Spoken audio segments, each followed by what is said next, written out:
Well, I'm not going to be able to come down. Off the podium, you know?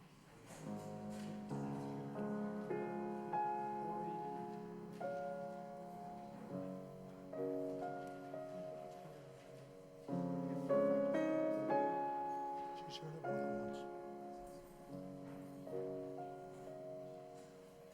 That clock's not working.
Okay, we're ready.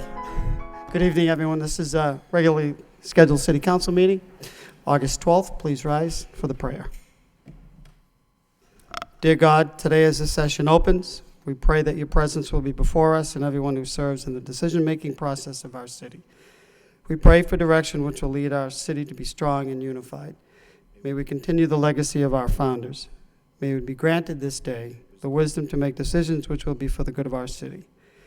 We also pray for your special blessing on all those who are working to transform our city and make it a better place to live and work.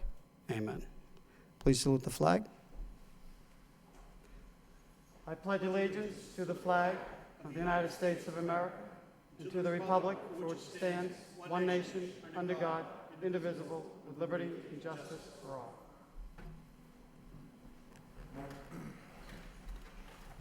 Would the clerk please call the roll? Mayor Elliott. Here. Counsel Kennedy. Here. Counsel Leahy. Here. Counsel Martin. Here. Counsel Mercia. Here. Counsel Milanazzo. Here. Counsel Rourke. Here. Counsel Samaras. Here. Counsel Belanger. Here. That's 9 present. I'm present. The first on the mayor's business, the first item. Excuse me. I'm sorry. I have 2 moments of silence. I'm sorry, Council. Chair would like to recognize Councilor Mercia. Thank you, Mr. Mayor. I'd like to offer a moment of silence in Docking Chamber for William Collins. Bill graduated from Keith Academy in 1952. He then went on to receive a bachelor's degree in business administration from Boston College in 1956 and a master's degree in education from Fitchburg State College in 1960. Bill had years of experience as a teacher and a guidance counselor at the Lowell Trade School. He was a leader of the Greater Lowell Regional Technical High School for 23 years, retiring in 1999. Our sympathy to his family, relatives, and many friends. And the second, I'd also like to offer a moment of silence in Docking Chamber for Dave Robinson, loving husband of Jill Robinson, with whom he would have celebrated 39 years of marriage in August. David was the owner and operator of Ray Robinson's sandwich shop on the corner of Central and Jackson Streets in Lowell. The business has been a part of his family for over 45 years and served the city well.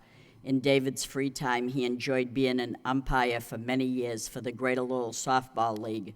He was also an avid sports fan, so much so that every Saturday, David would be a guest speaker on WCAP's sports show, highlighting the week's sports happenings.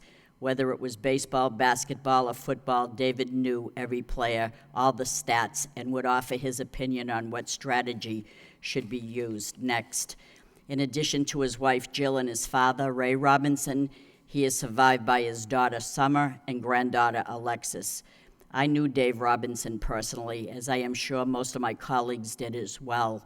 We have known him to be a man of great kindness. What is most admirable with this man was the dedication and concern he had for people who were mentally challenged.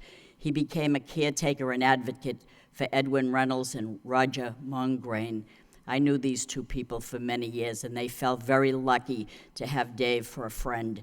These two gentlemen were given minimal chores, an abundance of food, and a small paycheck, but they were given more than that from Dave.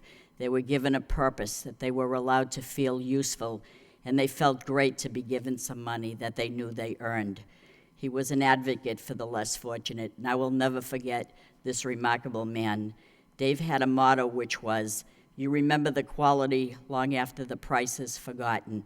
To that I say, long after the pain has subsided, we will never forget your remarkable quality.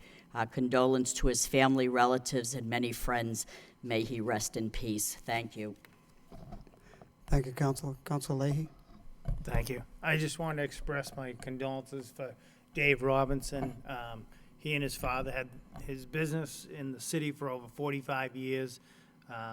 They were what Lowell is. They had great reputation. They took care of people, and they were just great representatives of the city. He's going to be sorely missed. Thank you. Thank you, Councilor. Can we all please rise at darkened chambers with a moment of silence?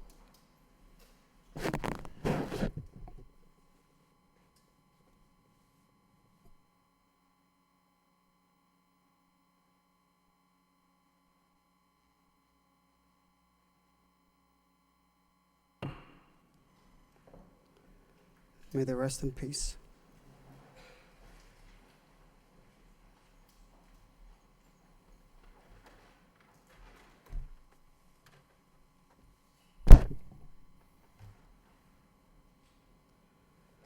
The first item on the mayor's business, citation recognizing relocated business, CDC Medical. They are on travel, and they didn't realize that they were traveling this week, so we'll bring them in at the next meeting.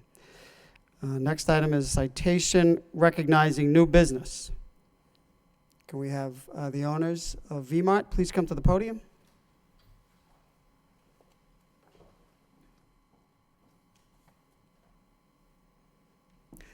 In line with the practice that has been going on for quite some time, we want to welcome you to the city as we have at the groundbreak, our ribbon cutting ceremony.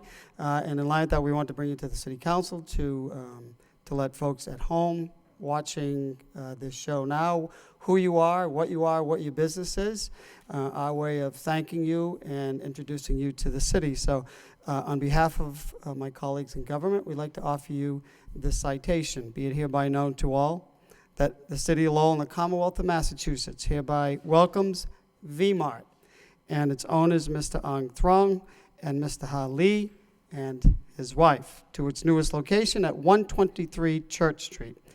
As immigrants from Vietnam arriving in the U.S. in 1992, you both worked tirelessly and learned many skills. These skills allowed you the ability to open your first market, Macon Market in Worcester, in 2000. Your second market, V-Mart, was opened in Providence in 2012. The city congratulates you on opening your third market here in the city of Lowell, making it the largest Asian market in Lowell. Serving one of the largest Asian populations in Massachusetts, this market does not only benefit the Asian community, but it also serves the African American community and Latino communities as well. The city of Lowell is honored that you have chosen to locate V-Mart within the city of Lowell. The entire city extends its deepest wishes to V-Mart for continued success with the business and providing excellent service to all customers in the city of Lowell. Given on this 12th day of August by myself on behalf of all my colleagues in government, congratulations, welcome, and best of luck.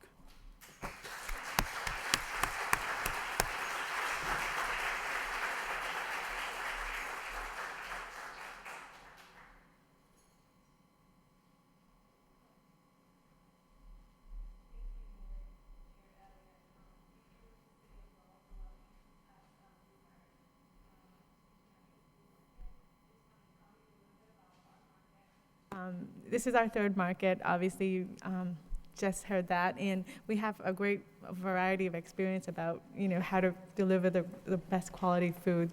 And basically, a little bit of our history is that we're more like your local grocery store, however we grew. And in that time frame, we've serviced all different ethnicities and cultures throughout, similar to Worcester. That's where our first market just started. And so similar to Worcester, Lowell also will cater to different ethnicities, such as all the Asian population, the African American, and also Spanish population. So we offer fresh produce, we offer meats and seafood, frozen products, many different types of rice, anything that you could think of that we have.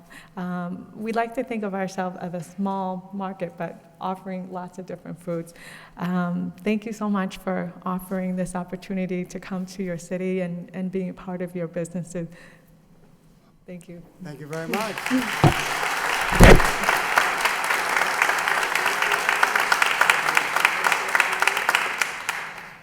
I will say, at the ribbon cutting ceremony, there was great food, and there were many firsts in the city, and there was also another one that day.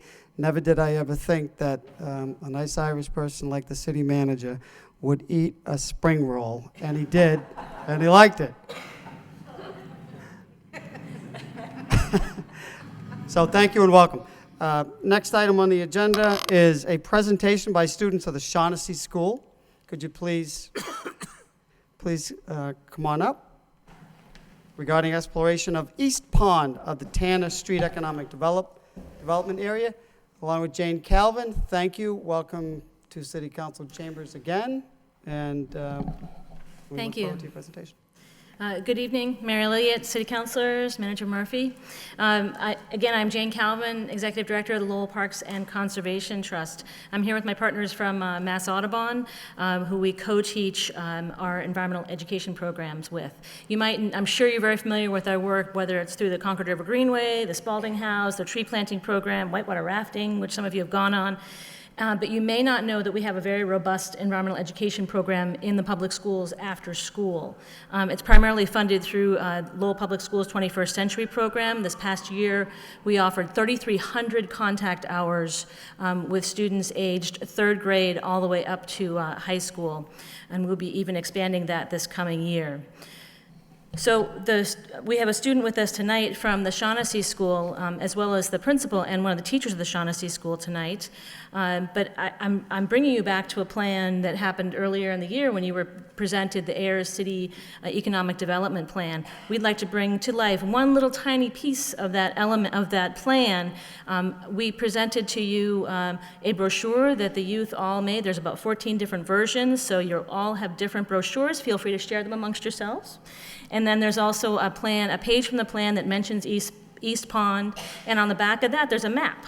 And the map shows you Site J. That's East Pond. So in the plan, it is suggested that East Pond possibly become a park. Well, when we learned that we'd be at the Shaughnessy School this summer, we wanted to, it was walkable distance for our third and fourth graders to explore East Pond, and we were very fortunate to have incredible community participation. UMass Lowell professors, we had city planners, Craig Thomas, who's here tonight, neighborhood leaders, educational leaders from throughout the city, business leaders, a geochemist, and they all came out and helped these students hands-on providing programs for them. A similar service program was offered at the Greenhouse.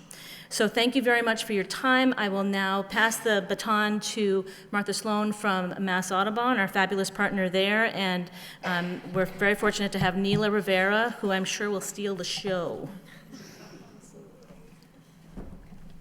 Thank you, Jane. Good evening, Mayor Elliott and City Council members. My name is, again, Martha Sloan. I'm with Mass Audubon Society, and with me is April Hunt, who is working with Lowell Parks and Conservation.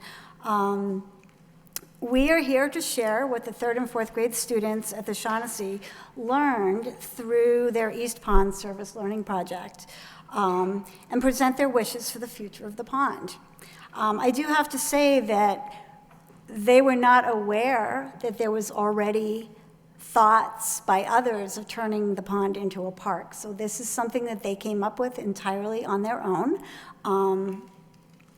During the summer, we took them over to East Pond a number of times. The students studied the plants and animals at the pond, and they also learned about the challenges the pond faces based on its location. So after doing a lot of extensive research, I brought some animals in from Drumlin Farm that were representative of animals that they would find at a wetland. And we had, as Jane mentioned, we had some speakers come in and talk to them about pollution and how that affects the land and the water. And after doing a lot of soul searching and talking and discussions, the children decided that they wanted to raise awareness about the pond as a place to enjoy nature.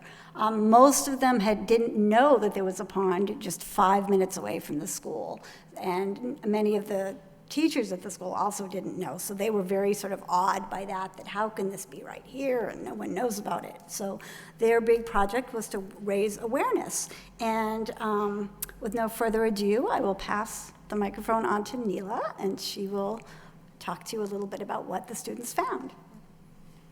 Ready? A little bit of acrobatics? Come on up here. She's gonna be right from there. Plants and animals we found at East Pond. Dragonflies, blue damselflies, red-winged blackbirds, painted turtles, garter snails, Snakes. red snakes, Good job. Keep going. Good job. butterflies, blue herons, wildflowers, birch trees, pine trees, and oaks. And this one. Red-tailed Hawks. So that was a lot of animals, weren't there? They were wonderful to see. problems we found at East Pond. Tires in the pond, broken glass, and other trash on the ground and in the water. Poison ivy, pond is hidden by trees. No easy way to get to the pond. Not many people know it is there. Our vision for the future. In the future, we want East Pond to have clean water and cut grass. We want a safe place for people and animals to enjoy. Thank you. Nicely done.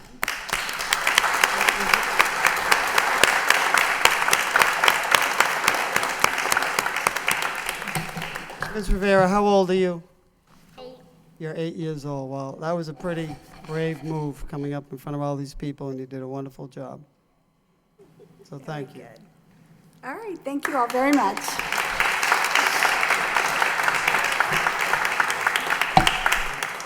Thank you all for your help, and we'll look forward to working together on this project. You're welcome. It was a pleasure. Next item on the agenda is a proclamation. We are celebrating National Community Health Center Week, and with that, we have a proclamation. If you could, August, if you want to come to the microphone. In the City of Lowell, in the Commonwealth of Massachusetts, by myself, Rodney M. Elliott, the mayor, along with my colleagues in government, a proclamation whereas from August 10th through the 16th of 2014, our nation will celebrate National Healthcare Center Week, an annual tribute to more than 1,200 community health care centers throughout the country that are committed to providing affordable, high-quality, and cost-effective health care to all people regardless of their ability to pay for services. Here in the City of Lowell, we are fortunate to have one of the first and most effective of these successful healthcare delivery models, the Lowell Community Health Center. And whereas since its inception in 1970, our health center has offered quality, culturally competent healthcare services for all Lowell residents. And for nearly 45 years now, no patient has ever been turned away because they lacked insurance, they could not speak English, or presented with complex and thereby costly medical conditions. As a result, today, nearly half of all Lowell residents now choose Lowell Community Health Center as their family doctor. As a result of its long-awaited expansion over a year ago, Lowell Community Health Center has become an even larger contributor to our local economy. And whereas the health center now serves as the 10th largest employer in the city of Lowell, with 380 employees, including 100 new jobs created since its relocation to Jackson Street. And more than half of the healthcare center employees are Lowell residents, and the vast majority of the staff live within a 15-mile radius of the city. Lowell Community Health Center not only cares for our community's health, but it now serves as a significant economic engine for the entire greater Lowell area. In 2013, the overall regional economic impact of the healthcare center was estimated to be $47 million. Now, therefore, I, Rodney M. Elliott, Mayor of the City of Lowell, do hereby proclaim the week of August 10th through the 16th, 2014, as National Health Center Week, and we urge all citizens to recognize and applaud the hardworking staff and the many important contributions made by the Lowell Community Health Center. On behalf of the entire City Council, we are grateful, and we give this to you and the Health Center on this 12th day of August. We thank you. We appreciate all that you do, and this is a great day and a proclamation that we so want to offer to you and the Health Center. Thank you so much.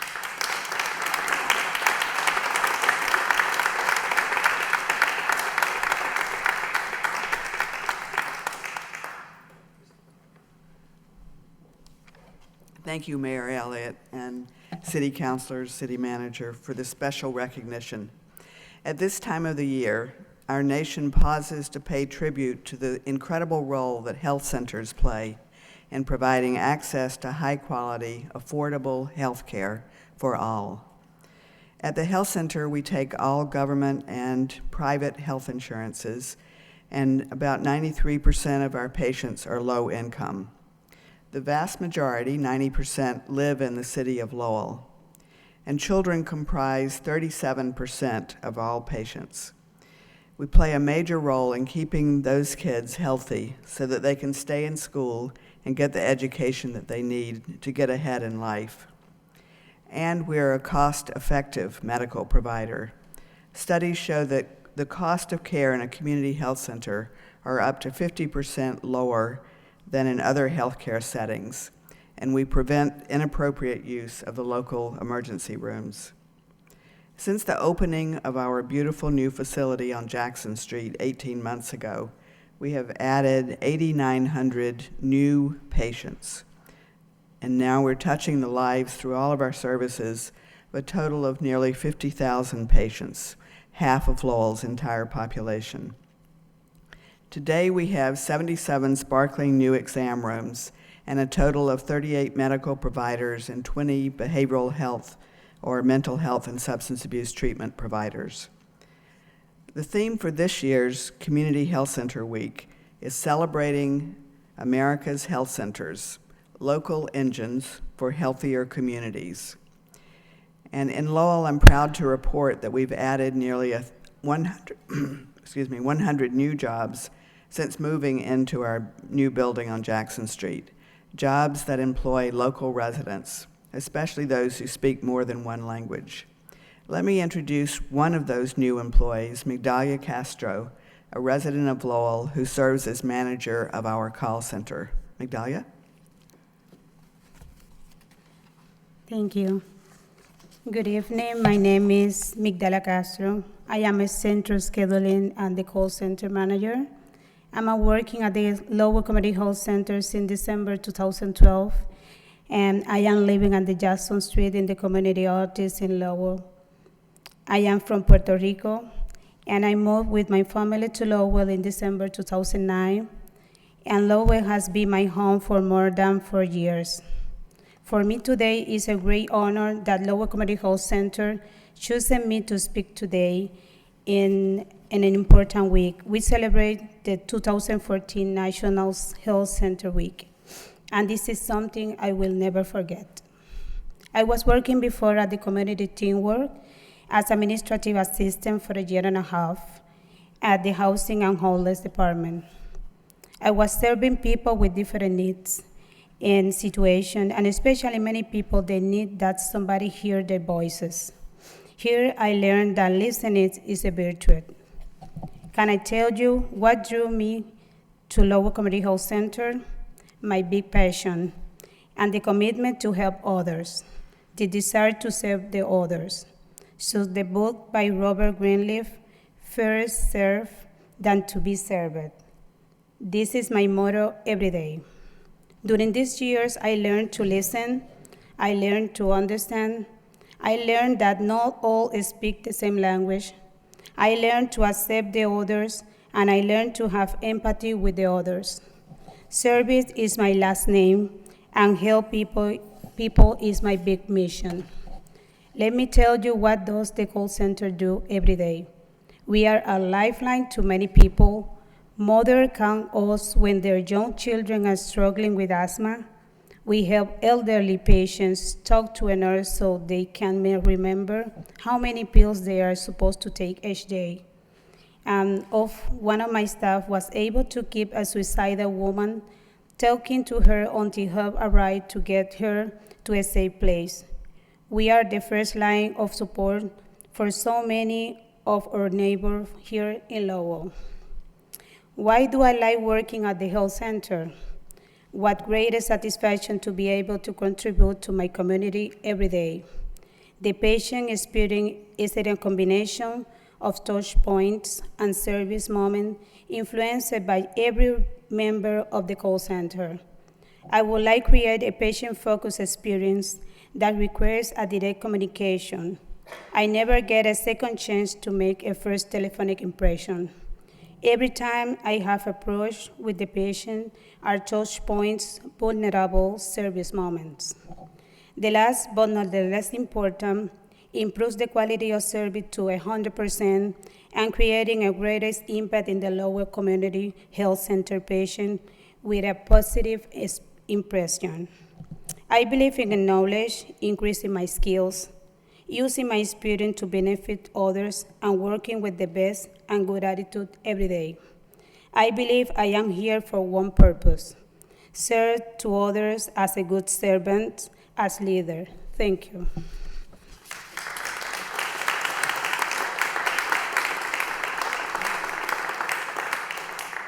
With the addition of new employees like Migdalia, the health center now ranks among Lowell's top 10 employers.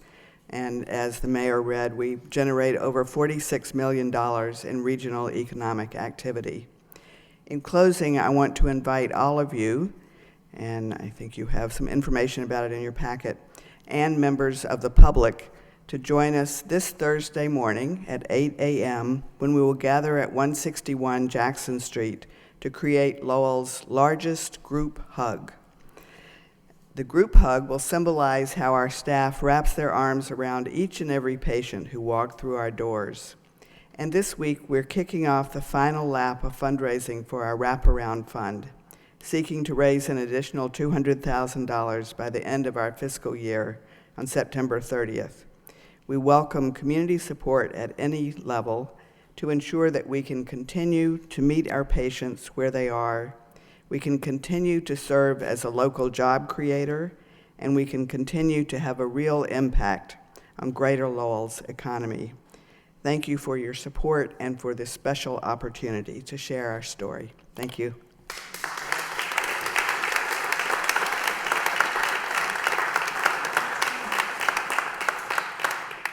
Thank you very much. Next item on the agenda is to recognize Lowell Folk Festival Foundation in the city of Lowell, and as we all know, the last week of July, every year we have thousands and thousands of people descend upon the city for one of the largest free folk festivals in the country, and by all accounts this year was one of the most, if not the most, successful folk festivals that we have had in the city. So I thought it was important to have members from the foundation and volunteers come down that we recognize, and we thank them for the outstanding job that you did. And with that, Mr. Manager, I'll hand it over to you. Thank you, through you, Mr. Mayor. I just was so incredibly impressed with the City of Lowell employees on the work that they did on behalf of the city and in preparation for the Folk Festival. We got so many compliments about how the entranceways to the city were just in spectacular condition. The downtown was clean, downtown was safe, and I can't say enough about the City of Lowell workers and everything they put into this weekend to make it the success that it was, and I congratulate each and every one of them. Thank you. Mr. Cyclist, would you like to come up and say a few words on behalf of the foundation? Yeah, just a few. And then, Craig, why don't you come up with me? Why does everybody come up? Come on, Brendan. She's here for a different reason. My name's Art Sutcliffe. I'm the chairman of the Lowell Festival Foundation, and with me is Craig Gates, who's my executive director. It's been 28 years of Lowell Folk Festival in Lowell for us, and it's hard to differentiate one year from the other, but this year was something special. It really was. The cooperation, and it's not just the Lowell Festival Foundation. There's 6 partners in this get-together. It's the City of Lowell is a huge part, the foundation, this Convention and Visitors Bureau, the Lowell National Historical Park, the Chamber of Commerce, and out of Washington, D.C., the National Council of Traditional Arts. All work together to put this production together, and it's a great honor to be recognized here in front of the council chambers. And thank you to the City of Lowell for the cooperation that we get off you people to put this on. Without your help, it wouldn't happen, because we're using a lot of city property, and we're getting a lot of help from you folks to do this. And not only from you folks, but from all your departments. And thank you to all of them. And it really is, like I said, an honor to be here in front of you. And it was a great festival. I'll agree with you. And hopefully next year it may have been, though, because we had the mayor and the manager lead that parade on Friday night. That may have done it, but I don't know. But thanks again, and I'll let Craig say a couple of words. Thank you, Mr. Sutcliffe. I just want to reiterate what Arthur said. It's definitely a team effort, and I guess I have the main job of being a traffic cop and just overseeing everything while everybody else is doing all the hard work. But I had originally sent a memo to City Manager Murphy commending some of the exemplary folks that I get a chance to work with the past 3 years doing this for the Festival Foundation. I just wanted to read off a few of those names. I know that there's a lot big staffs that work with them, but I just want you to know what great employees you have, and I think they should be recognized. Jim Troop with the Parking Administration, Susan Halter with Cool, Chris Samaras, formerly Special Events Coordinator, moving on to bigger and better things. Good job. Steve Kuchu, Steve Pertel, Ralph Snow, Inspector Dave Roulette, John Cooper, Chief Bill Taylor, Captain Tom Kennedy with the Lowell Police, Deputy Chief Arthur Ryan, Captain Phil Sharon with the Fire Department, Lieutenant Larry Ledoux with the Fire Department, Chief George Pitter with the Fire Department, and George Rose with Emergency Management. Just did an outstanding job. And being in the arena business, people always used to say to me, how do you get an arena, when we leave at night and the place is a mess, how do you get that building cleaned up by the next morning? Well, I mean, to me, that was nothing. Trying to get a city cleaned up between Sunday night and Monday morning is a much bigger task, and your folks and the National Park folks do an outstanding job. So thank you very much. Thank you very much. And you've been giving things away to the folks who have been standing up here, so we wanted to bring these to give to the city council members as well as the city manager and city clerk and city auditor. These are commemorative posters for the Folk Festival. There's only 100 of them made, so put them up in your offices. And next year when you get that letter saying we need some support, just look at the poster, all right? Thank you very much. Great, you're welcome. Thank you again.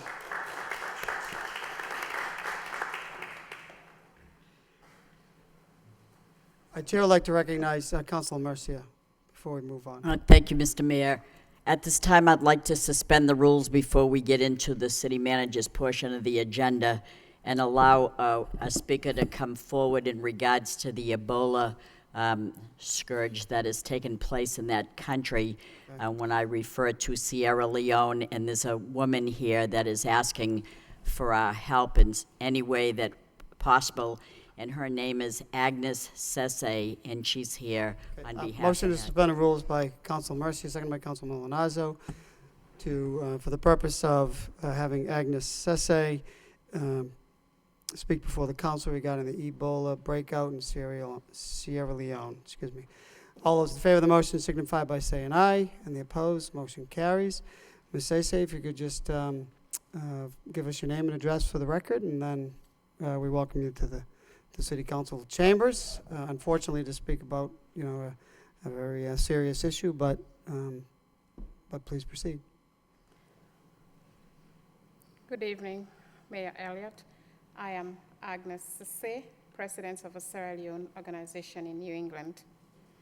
Mayor Elliott, City Manager, City Councilors, distinguished guests, fellow community members. We made a good choice coming to live in Lowell because our leaders listened to us even with a very short notice. We greatly appreciate that. As Sierra Leone recovers from prolonged civil war with countless loss of lives and property, another catastrophe has come knocking at our doors: the Ebola epidemic. The Ebola outbreak in Sierra Leone has had an unrelenting and devastating impact on thousands of families. In an effort to help contain the deadly outbreak, our community in Lowell and the surroundings are partnering with Seven Hills Global Outreach, who have launched a collaborative effort to support partners in Sierra Leone to address the Ebola outbreak in an effort to help contain the deadly disease. As an active community organization in Lowell, we cannot help but ask you to join us in mourning the deaths of thousands of defenseless deaths of our families and close relatives in Sierra Leone.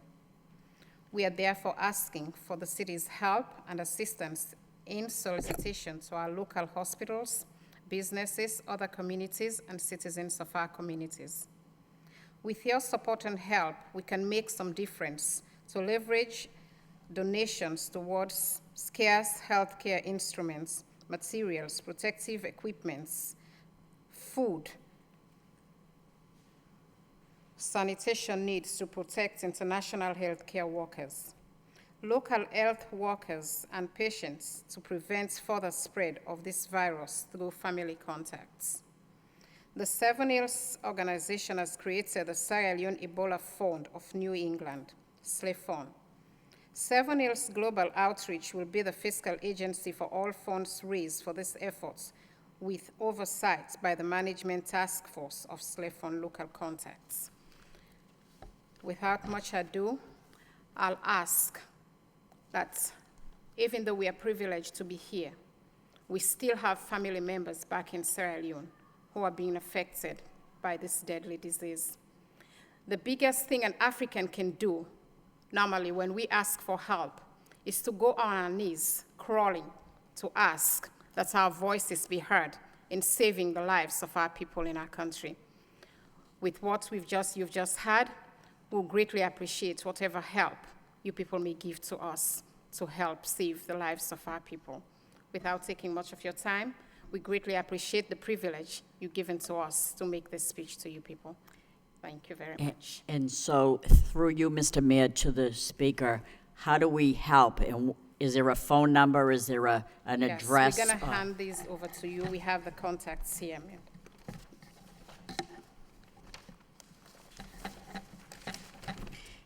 And perhaps the Board of Health could offer some help as well, Board of Health? Thank you.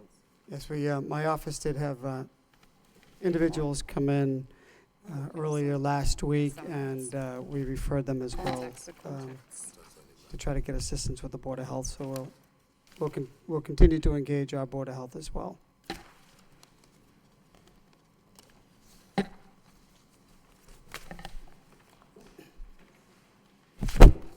Perhaps as well, we could put a little blip or something on the City Hall website, if anybody is interested to help, we could put some of the information that you gave us, so that and people looking at that website. Sure, thank you. Okay, we'll get that information to you, Mr. Manager, and you can get the MIS to put up. Great. Thank you. Thank you very much, Ms. Sese. We will do what we can. We thank you for coming to the City Council meeting as well. Being after 7 o'clock, we're going to proceed right into the public hearings. We have a number of public hearings tonight that have been advertised. Why don't we dispose of the minutes if there's no objection? We have minutes of the City Council meeting July 22nd. We have minutes for the Finance Subcommittee on July 22nd as well. We have minutes from the Public Safety Subcommittee on July 22nd. Motion to approve by Council Milonazo, seconded by Councilor O'Rourke. All those in favor signify by saying aye, and the opposed, that motion carries. First, under general public hearings, there's an ordinance, proposed amendments to Chapter 222 to create Section 222-15 entitled Synthetic Recreational Drugs. We'll now open this portion of the public hearing for those that are wishing to speak in favor. Those wishing to speak in favor. In favor, seeing none, that portion of the public hearing is closed. Now open up that portion of the public hearing for those wishing to speak in opposition. Anyone in opposition? In opposition, seeing none, that portion of the public hearing is closed. What is the wish of the body? Move approval. Move approval by Councilor Mercia, seconded by Councilor Samaras. Roll call. Mayor Elliott. Yes. Council Kennedy. Yes. Council Leahy. Yes. Council Martin. Yes. Council Mercia. Yes. Council Milonazo. Yes. Council Rourke. Yes. Council Samaras. Yes. Council Belanger. Yes. It's 9 yeas. 9 yeas, motion carries. Next item is an ordinance to amend Chapter 272-87, Annual Sewer Charge. I'll now entertain that portion of a public hearing for those wishing to speak in favor. Those wishing to speak in favor. In favor, seeing none, that portion of the public hearing is closed. Now open up that portion of the public hearing for those wishing to speak in opposition. In opposition?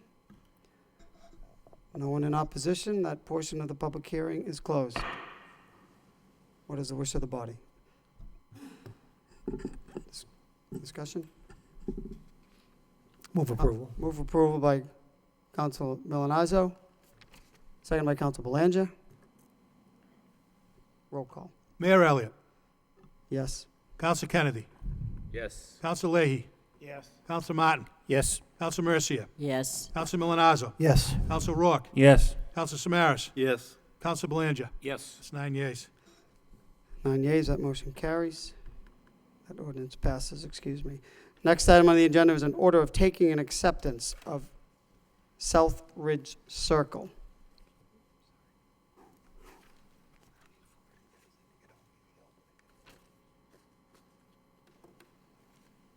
Okay, I will, we'll now open up that portion of the public hearing for those wishing to speak in favor. Anyone wishing to speak in favor? In favor? Seeing none, that portion of the hearing is closed. Now open up this portion of the public hearing for those wishing to speak in opposition. In opposition? In opposition. Seeing none, that portion of the public hearing is closed as well. Entertain a motion to refer it to the clerk's office for a week by Councilor Kennedy, seconded by Councilor Leahy. No. All those in favor of the motion signify by saying aye. And the opposed? Motion carries. That goes to the clerk's office for a week.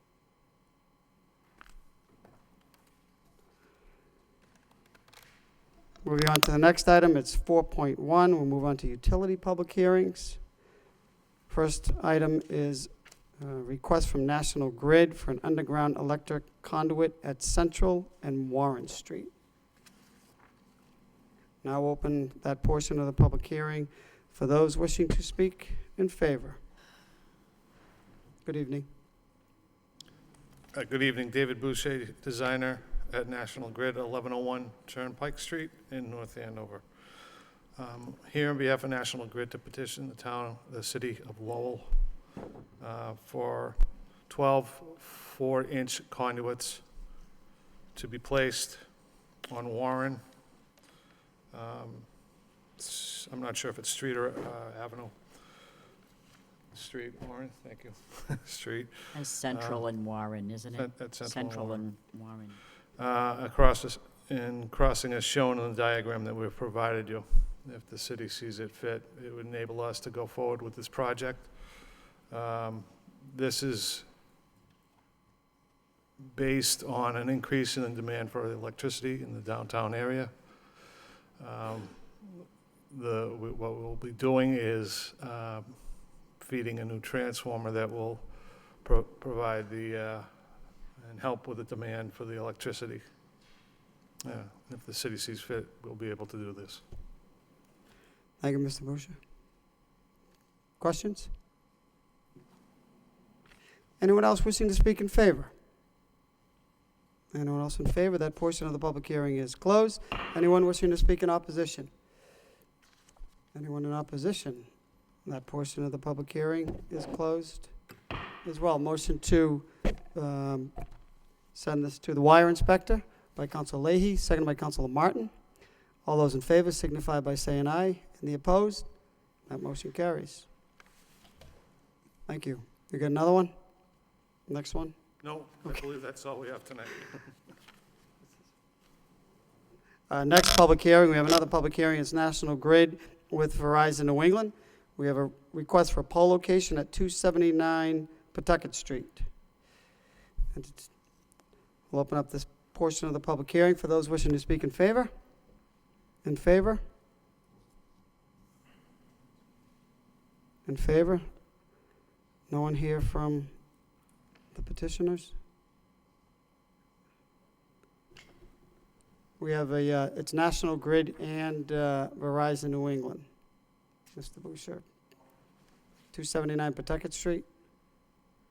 I was not given that as far as information for the petition. Take a quick look over this. Thank you. We're going to presume you're in favor of it. But I think if we have, get an explanation of it. Back page.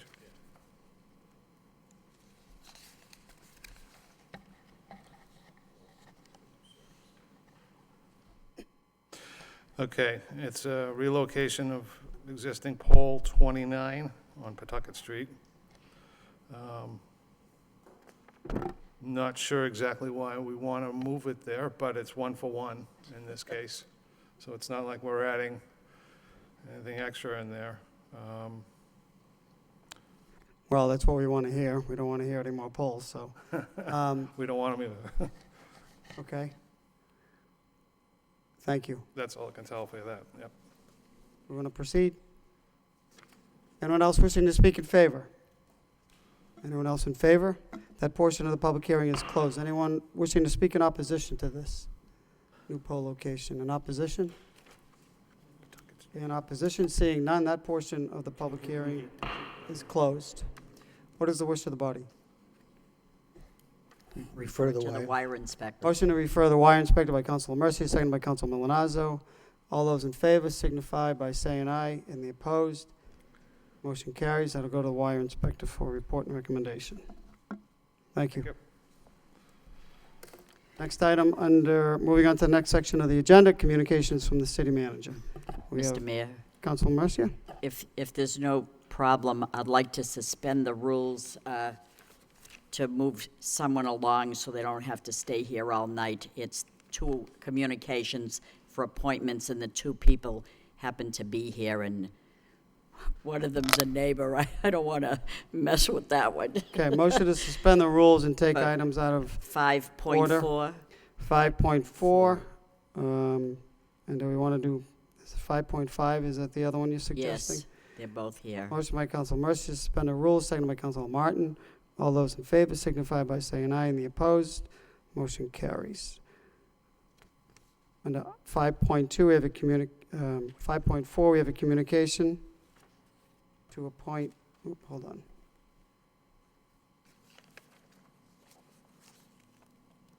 Communication from the city manager. Dear Mayor Elliott, members of the City Council, pursuant to the authority vested in me as city manager under Mass General Laws, Chapter 121B, Section 5, I am appointing Patricia Sullivan Talty of 214 Burnham Road, Lowell, Mass, as a member of the Lowell Housing Authority. The appointment shall be for 5 years, expiring in June 30th, 2019, or such time thereafter as a successor is appointed and qualified. Confirmation by the City Council is required for this appointment and is hereby requested. I've attached a copy of a resume for your review. I would be happy to answer any inquiries that you may have concerning this appointment. Very truly yours, Kevin Murphy, City Manager. What is the wish of the body? Move approval. Move approval by Councilor Kennedy, seconded by Councilor Martin. Roll call. Mayor Elliott. Yes. Counsel Kennedy. Yes. Counsel Leahy. Yes. Counsel Martin. Yes. Counsel Mercia. Yes. Counsel Milonazo. Yes. Counsel Rourke. Yes. Counsel Samaras. Yes. Counsel Belanger. Yes. That's 9 yeas. 9 yeas. Mr. Manager? Thank you. Through you, Mr. Mayor, I'd ask Mrs. Talty to please come up to the podium. I've known Patricia for a long time. As a matter of fact, we were assistant city solicitors together, and she has great knowledge of public contracting and housing, having been an attorney for all these many years and also being on the board of directors of the House of Hope. I think it's an excellent choice, and I proudly recommend her for this, and I thank you for voting to accept my recommendation. Patty, if you'd like to just make a few I'd comments. also like to thank you for your vote of confidence in me. As Kevin said, in the many years I was the Assistant City Solicitor assigned to the Department of Planning and Development, and as a President and member of the Board of the House of Hope, I've come to realize the importance of providing good quality, affordable housing in the city as a way to prevent homelessness. And I look forward to working with the people of the Housing Authority to strengthen their mission of providing good quality housing and supportive services to their residents in compliance with all state and federal laws. Thank you very much.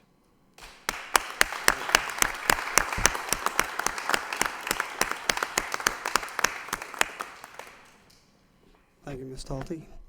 Next item on the agenda is item 5.5, under suspension communication, appoint Ethel A. Higgins to the Hunger Homeless Commission.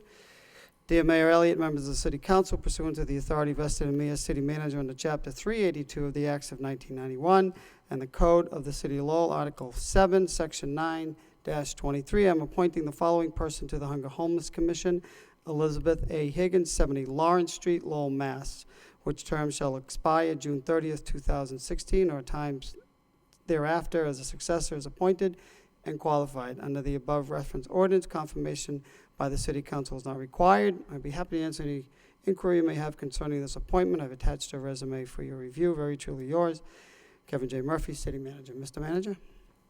Thank you, Mr. Mayor. Through you, although I don't personally know Ms. Higgins, she comes highly recommended from people who do know the issue of hunger homelessness, and I welcome her to participate and help out the City of Lowell with this issue, and I just ask you to come forward and say a few words to the City Council. Thank you for your service. Good evening. Thank you for having me here. My name is Ethel Higgins. I'm the new Regional Director at Merrimack Catholic Charities here in Merrimack Valley. I've been working in this community since January. However, I've been working with Catholic Charities in 3 different states over the past 15 years, so I know the organization, and I've done a lot of work with homeless population and all the Catholic Charities I worked in, everything from helping them become self-sufficient to housing. And my role here in Catholic Charities in Merrimack Valley is to expand our programs, build collaborations, and with fellow donors and people in the community. And I'm looking forward to being on the commission to help individuals of Lowell make this change, which is happening all over the place. But our agency serves these individuals, so I want to help on any level I can, and I appreciate the opportunity to do it, and thank you for a vote of confidence to put me on the commission. Thank you very much, and welcome.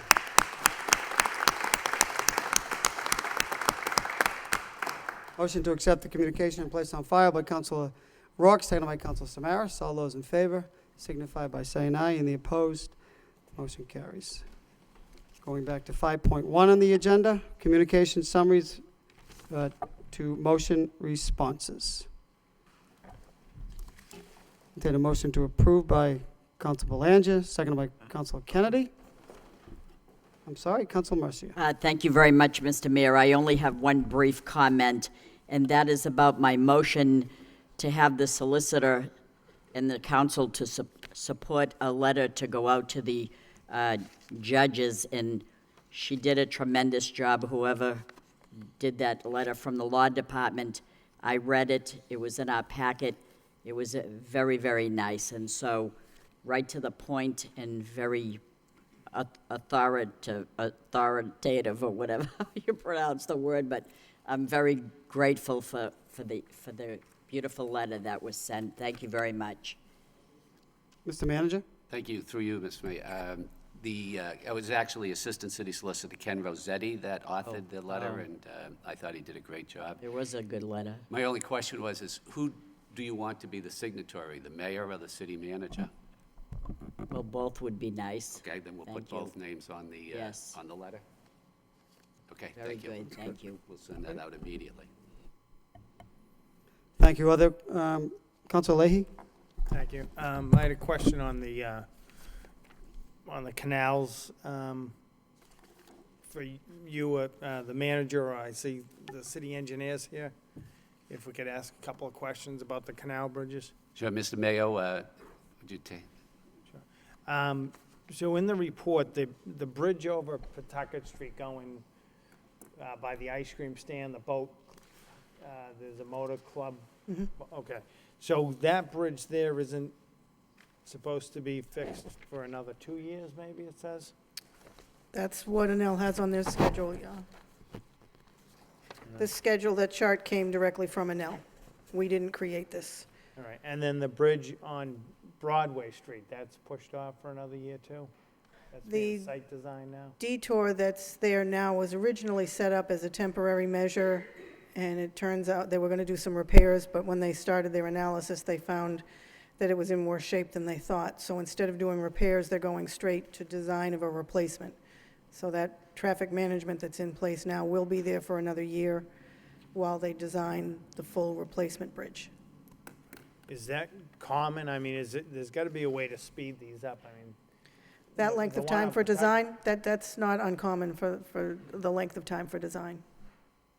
How would we speed these up, though? I mean, these inconveniences have been there for a long time, especially Pawtucket Street, the Suffolk Canal over here. I mean, how do we, it's a mess, it's unacceptable. So is there a way that we can work together and push this on? To wait another 2 years is ridiculous. I think I can address that, Council. Sure, As a matter of okay. fact, I'm having a meeting this week with the city solicitor and the assessor, and to come up with a strategy to move Enel along.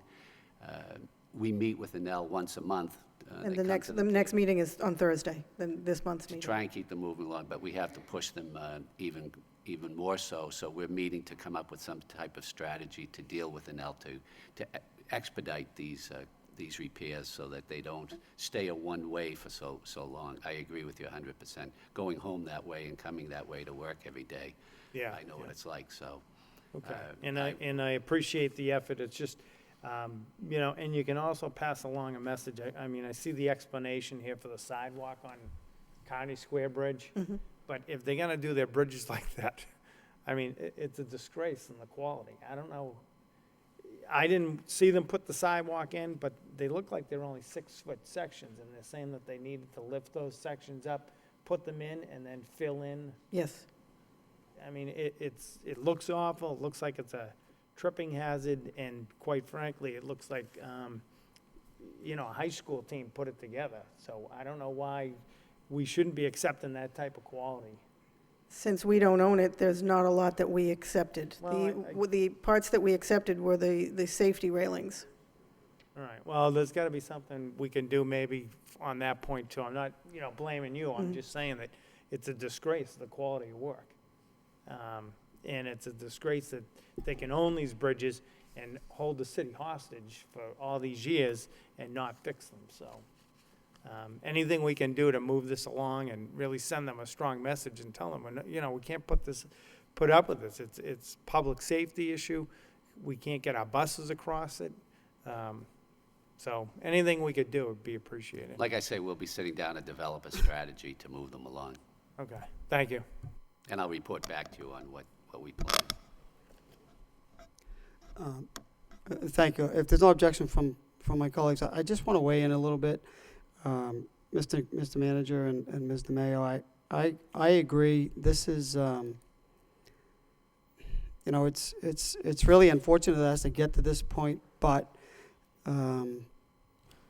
it's really an impediment to traffic in the city, considering we have canals, we have bridges, we're essentially kind of an island for this to take place. I agree. I think this schedule is completely unacceptable. If this was, I'm sure they put their priorities for their repairs on the hydro dam because that produces the money. And quite frankly, I don't think they care about the bridges. I mean, there's been barriers on Market Street for years now.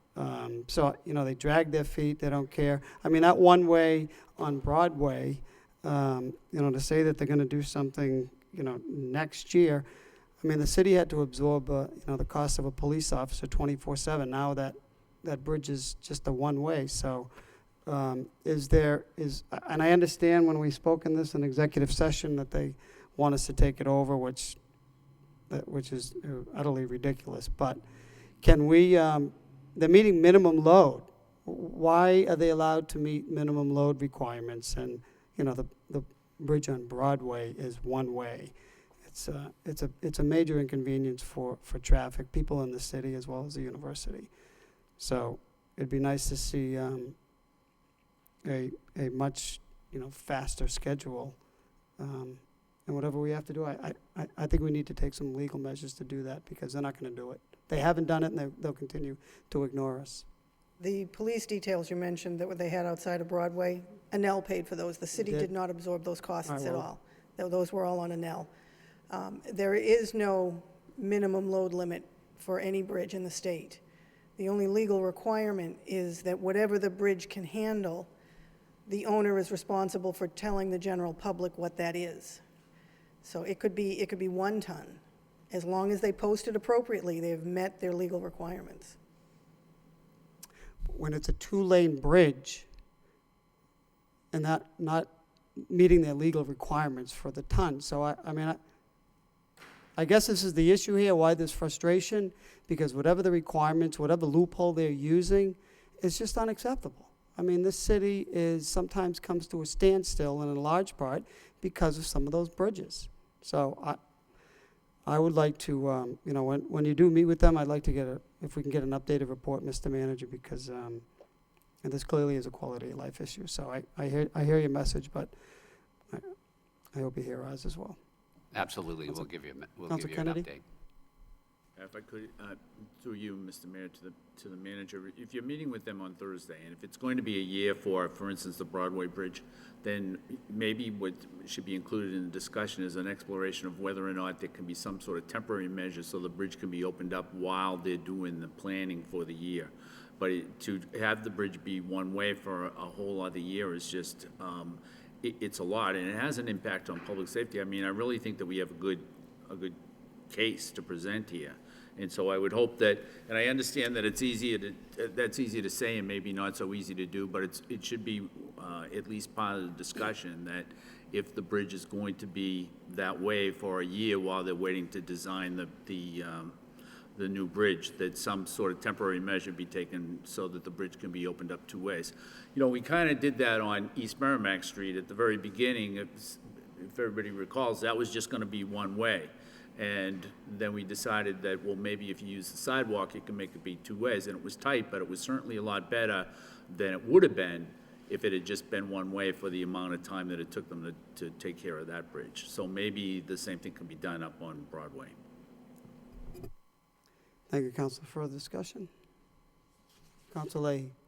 I just wanted to add, too, that I know that's a good suggestion with using the sidewalks, but it already is difficult up there for people with, in the housing to get through there that are handicapped. It's not really handicapped accessible. So people on the wheelchairs are having a hard time. So that's like another issue up there with that situation.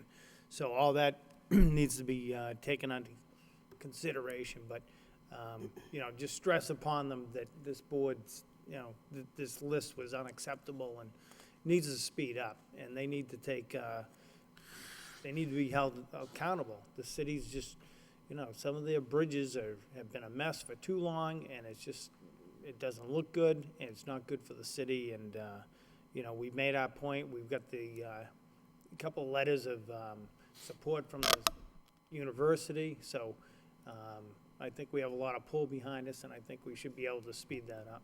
Thank you. Thank you, Councilor. Councilor Rourke? Thank you, Mr. Mayor. With regards to, due to the Mr. Manager, with regards to motion response E, the possibility of joining FEMA's CRS program, my request would be to send that to a flood subcommittee for further discussion, informational-wise for the residents. I have spoken with some of them over the weekend, being disappointed in the type of discount that's available, not necessarily with the city's decision, but anything that can be done just to give them more information on the subject and how, maybe why or why not we will be or won't be participating in the program. So, thank you. Councilor Milonazo? Thank you, Mr. Mayor. For referring reports to subcommittees, if I could refer Councilor Belanger's report to the newly appointed Downtown Subcommittee chaired by Councilor Kennedy. And I believe the first meeting is 2 weeks from tonight. So I think we should talk about low-income housing and market rate housing and go over this report that was submitted to us by Diane Trad, the DPD director. And if there was some way that we could find out, and I'm not sure we can through you, Mr. Mayor, through the city manager, we've all received communications from residents in the downtown that people that own market rate units are now renting those market rate units to subsidized tenants. And again, I know privacy issues being what they are, I don't know if the Lowell Housing Authority and Community Teamwork could at least provide the subcommittee in this council with addresses to just find out. And again, coming from a public housing background and certainly supporting low-income housing, but be that as it may, the information that we're receiving almost on a daily basis from residents, they're concerned with the shift, the apparent shift in the downtown. So if that could be referred to the Economic Development Subcommittee so that we can actually bring that up as an item in 2 weeks. Thank you. Motion to refer that report to the Economic Development Subcommittee. Sorry, no, the new Downtown Subcommittee. I mean, the new Downtown Subcommittee. Mr. Mayor, I will second the motion, but I would like to speak on the response as well. Okay. Second on the motion? Second on the motion, yes. Council Belanger? Thank you, Mr. Mayor. I would like to comment on the motion regarding motion response regarding low-income to market rate units in the downtown. And I do want to thank Planning and Development Director Diane Trad for her hard work and her staff to achieve this. This is something that's not easy to gauge. But before, I just want to make myself perfectly clear before I get into my comments that, you know, in the city of Lowell, everybody is entitled to a quality home in the city of Lowell. Everyone who resides here is entitled to a good quality of life, no matter their income levels, no matter where they live. And I don't want to be mistaken for including the elderly who have worked hard all their life, paid taxes, and live downtown. That's not what I'm talking about. What I'm referring to, what I'm trying to get to the root of, is this Mills to Martini campaign that the city of Lowell launched in approximately 2004, revitalizing many of the old mills in the downtown, converting them to condos. And we've achieved that. Doing business on Jackson Street for well over 10 years, in front of my very own eyes, I've seen several mills with red X's become rehabbed and property and occupied and on the tax rolls. That's great, okay? So there's a lot of good here at the same time. But this study here, the results of this study, I feel is very inaccurate. Not that planning and development handed in willingly and inaccurate. It's a very difficult thing to gauge, okay? Now, a few things here that I see that was not my intent was buildings such as 4 buildings on Perkins Street, which is the Renaissance and the River, I consider out of the downtown. On the outskirts, but I don't consider that part of the downtown. The Western Avenue Studios are in this study. I don't consider that part of the downtown. What I don't see here is Canal Place 1, 2, and 3, and that is on 200 Market Street, right in the center of downtown. There's 3 mills there. They are not included in the study. So I don't think we have a very accurate gauge here. I think, again, Diane's and her department did the very best job they could, but I don't believe this is an accurate gauge. Now, if I could just touch on a few of these mills in the past that in the last 10 years that have been rehabbed and occupied, especially on Jackson Street, that I've seen, witnessed, be revitalized. Okay, we have 219 Jackson Street, at the very end of the street on the right, the Appleton Mills, 130 units, all subsidized units. Now, we're talking about Manhattan-style condos here. I mean, they're beautiful, okay? That people are being denied for having just a few $1,000s in savings, being denied from living there, okay?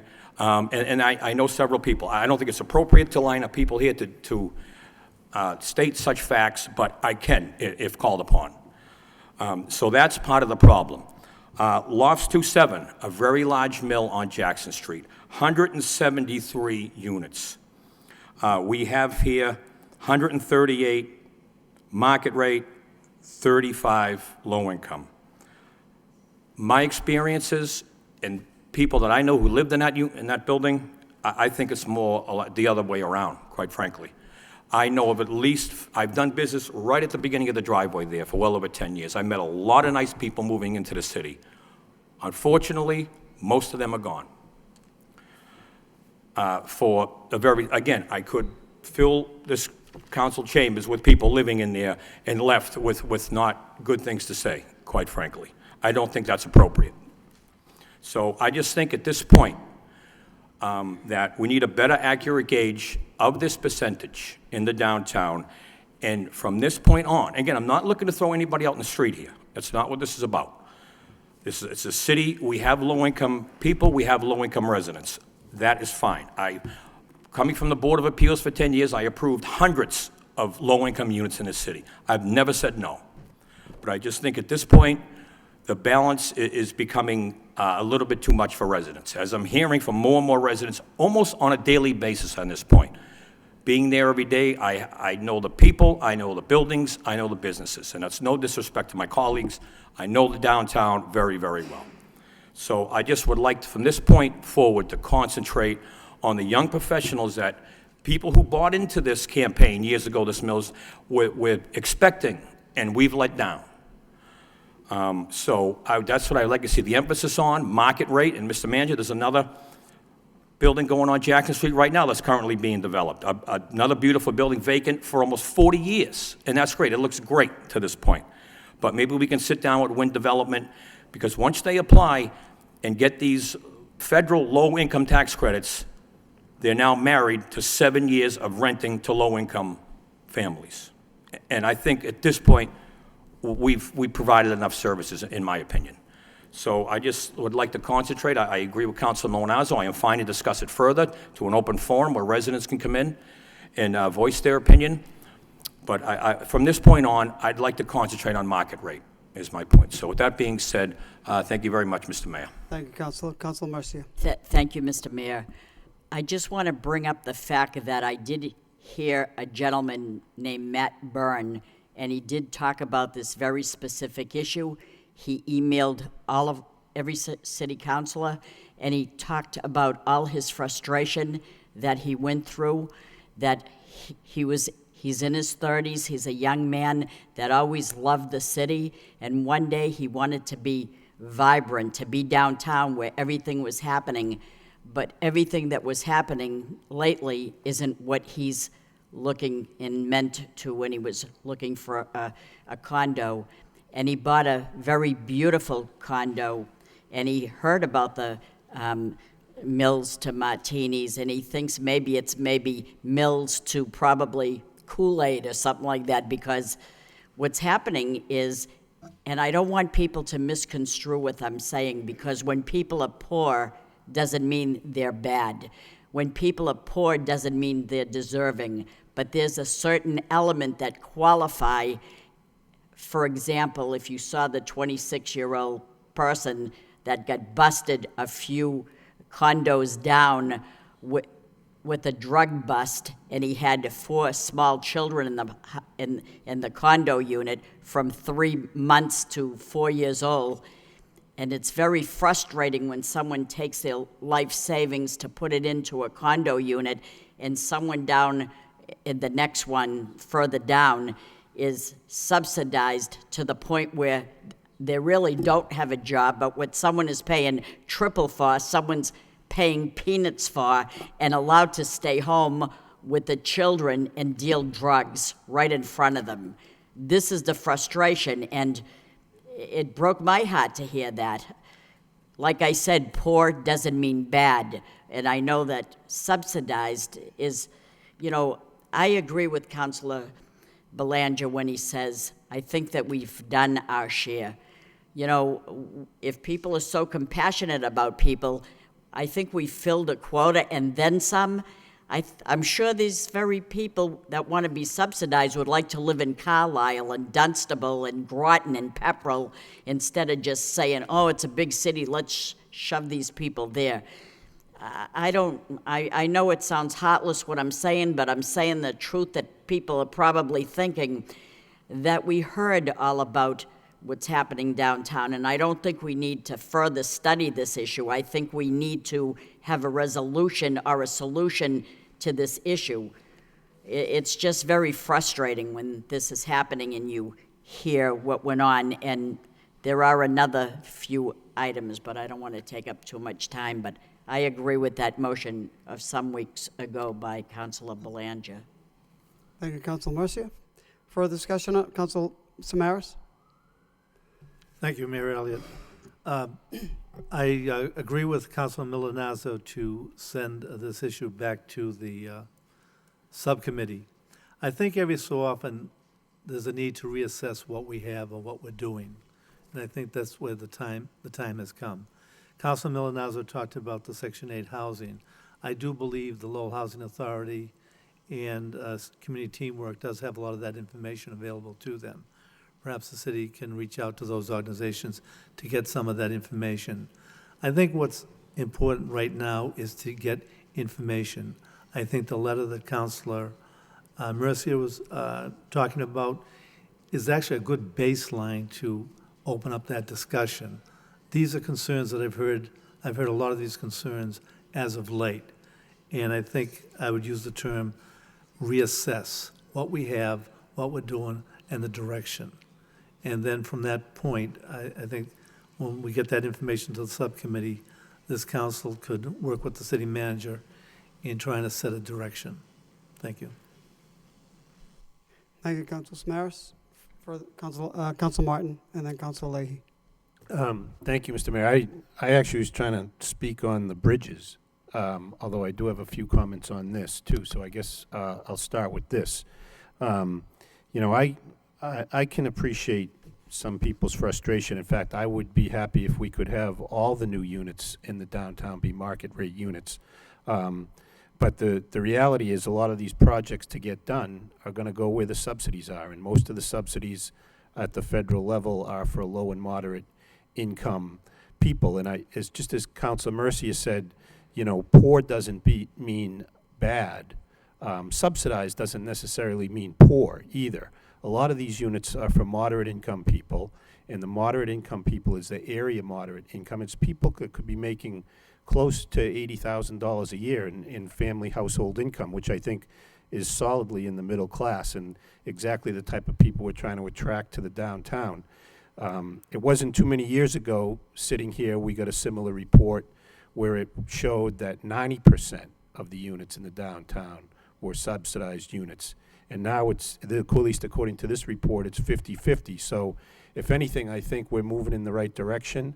I don't think it's fast enough from my point of view or a majority of the council's point of view, but it is movement in the right direction. I think people need to realize the economic hole this country and this city are digging out of in the last few years. And I was encouraged to see in the economic development bill that was passed in the legislature, it hasn't been signed by the governor yet, but at least that is trying to shift at least some of the state subsidies into different uses, so that a mill rehab project might be able to attract some tax credits if it were going to be used for manufacturing or commercial use, and not just lower moderate income housing use. So I think the state is finally starting to get this. I think we're going to have more tools that we can use in these types of projects. I don't think we're going to have more federal tools, unfortunately, at least in the time being. So I think it's a good idea to send this to the subcommittee. I think this issue bears watching, but I think we shouldn't lose sight of the fact of the progress that we have made. We always like to see faster and better and quicker progress, but I think we should recognize where we've come from with some of these units. I mean, we go from a 90-10 split to 50-50 is not an insignificant achievement. So I appreciate the sentiments of others, and we want to see this faster, and I think we should look at this a little more carefully and see how we can sort of prompt the type of market rate development that we think will help spin off businesses. But I think I think prior councils have made progress in this, and I think we should recognize that. On the bridges, you know, I appreciate the manager's efforts in dealing with NL, but NL is not the only owner of these bridges. In the report, there are more city-owned bridges than there are NL-owned bridges. And we've put a lot of resources into capital improvements in the last few years. So, you know, several people mentioned the bridge on Market Street, but that's one of ours. So I'd just like to see, Mr. Manager, if we have any capital fund allocation planned in the future for some of the more severe bridge projects. So if you could follow up with that when you follow up with the NL results. Thank you. Thank you, Councilor. Councilor Lay, do you have something else? Yeah, just to refer to the report about the downtown housing, good idea to move it to the subcommittee. Can we just get an updated report to include, for example, Canal Place 1, 2, and 3, and take off any buildings that aren't in the downtown area? And then let's see what the numbers are, because you know, honestly, when we get a report like this, I don't know, maybe an extra set of eyes need to look at it before it comes to your office, because, you know, the motion asks for downtown, and it really doesn't include all of downtown. It has some of the outside. So, you know, honestly, we just shouldn't be getting a report like this unless it's complete and a couple people look at it. So if we could redo the report for the meeting, that'd be great. Thank you. Thank you, Councilor. Councilor Milonazo? Just as a follow-up, I do believe, and it could be broken out more clearly, but I do believe that units built between 2004 and 2014, Canal Place is actually in those numbers. We can break that out, you know, further, drill down more.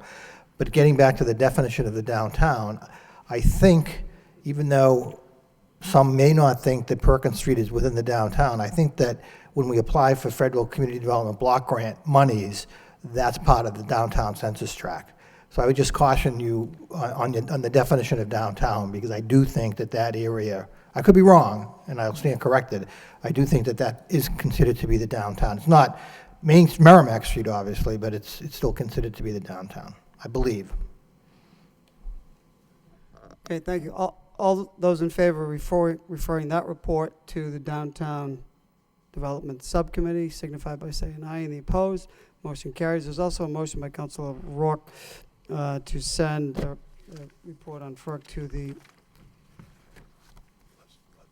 to the Flood Subcommittee. Motion by Councilor Rourke, seconded by Councilor Samaras.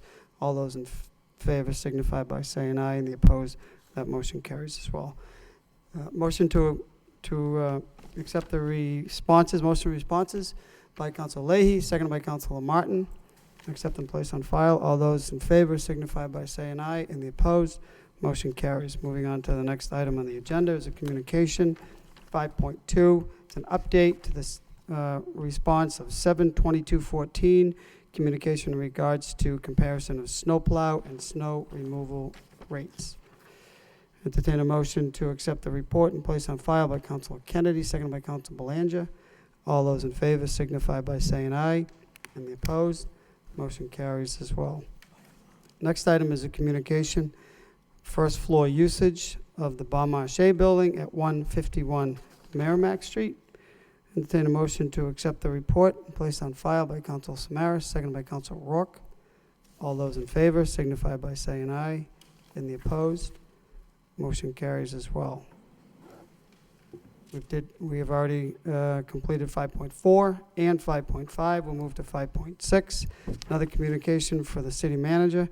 Request out-of-state travel for 5 Lowell Police Department officers.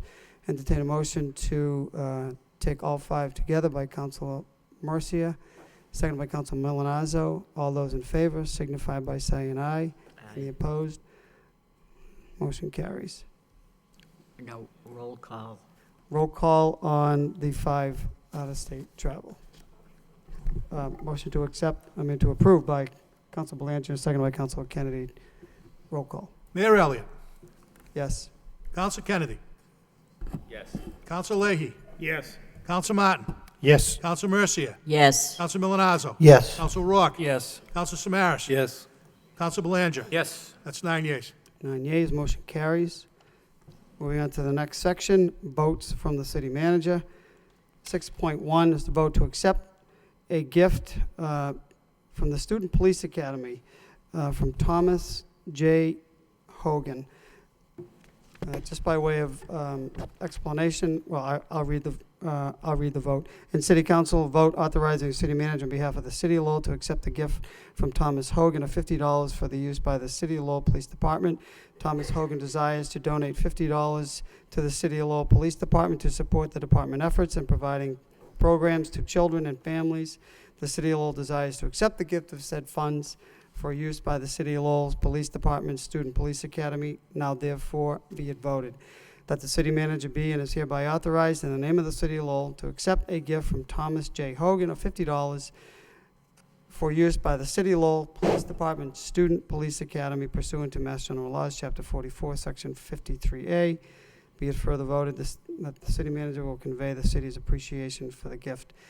This gentleman came to the city council meeting, last city council, wanted to make a donation for the exceptional work done at the Student Police Academy, and that's the reason for the motion.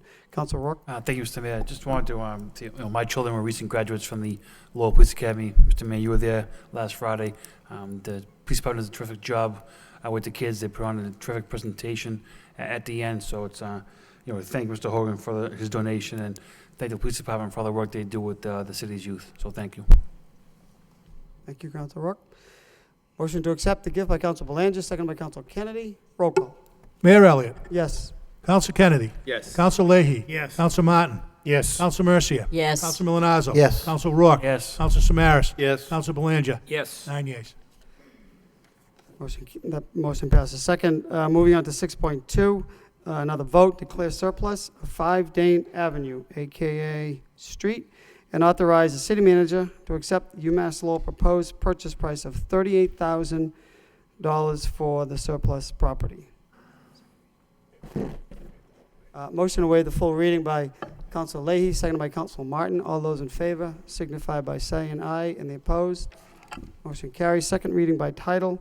City of Lowell in City Council a vote declaring surplus property for the property at 5 Dane Avenue, Lowell, Mass, containing 1,040 square feet, more or less, and authorizing the city manager to accept the proposal from the University of Massachusetts at Lowell for $38,000. Mr. Mayor, Councilor Kennedy. if I could just, through you, if I could just ask the city manager or the director of the Division of Planning and Development, how do we arrive at this price, this purchase price, and were there appraisals done, and if so, how many were done? Mr. Manager? Thank you, through you, Mayor Elliott. The university had an appraisal of $31,000. The city had an appraisal of $38,000, and we demanded that they pay the full appraisal of $38,000 that the city received. Did we just do one appraisal? Yes, one appraisal. Okay. Okay, thanks. Further discussion? Motion to approve by Councilor Mercia, seconded by Councilor Milonazo.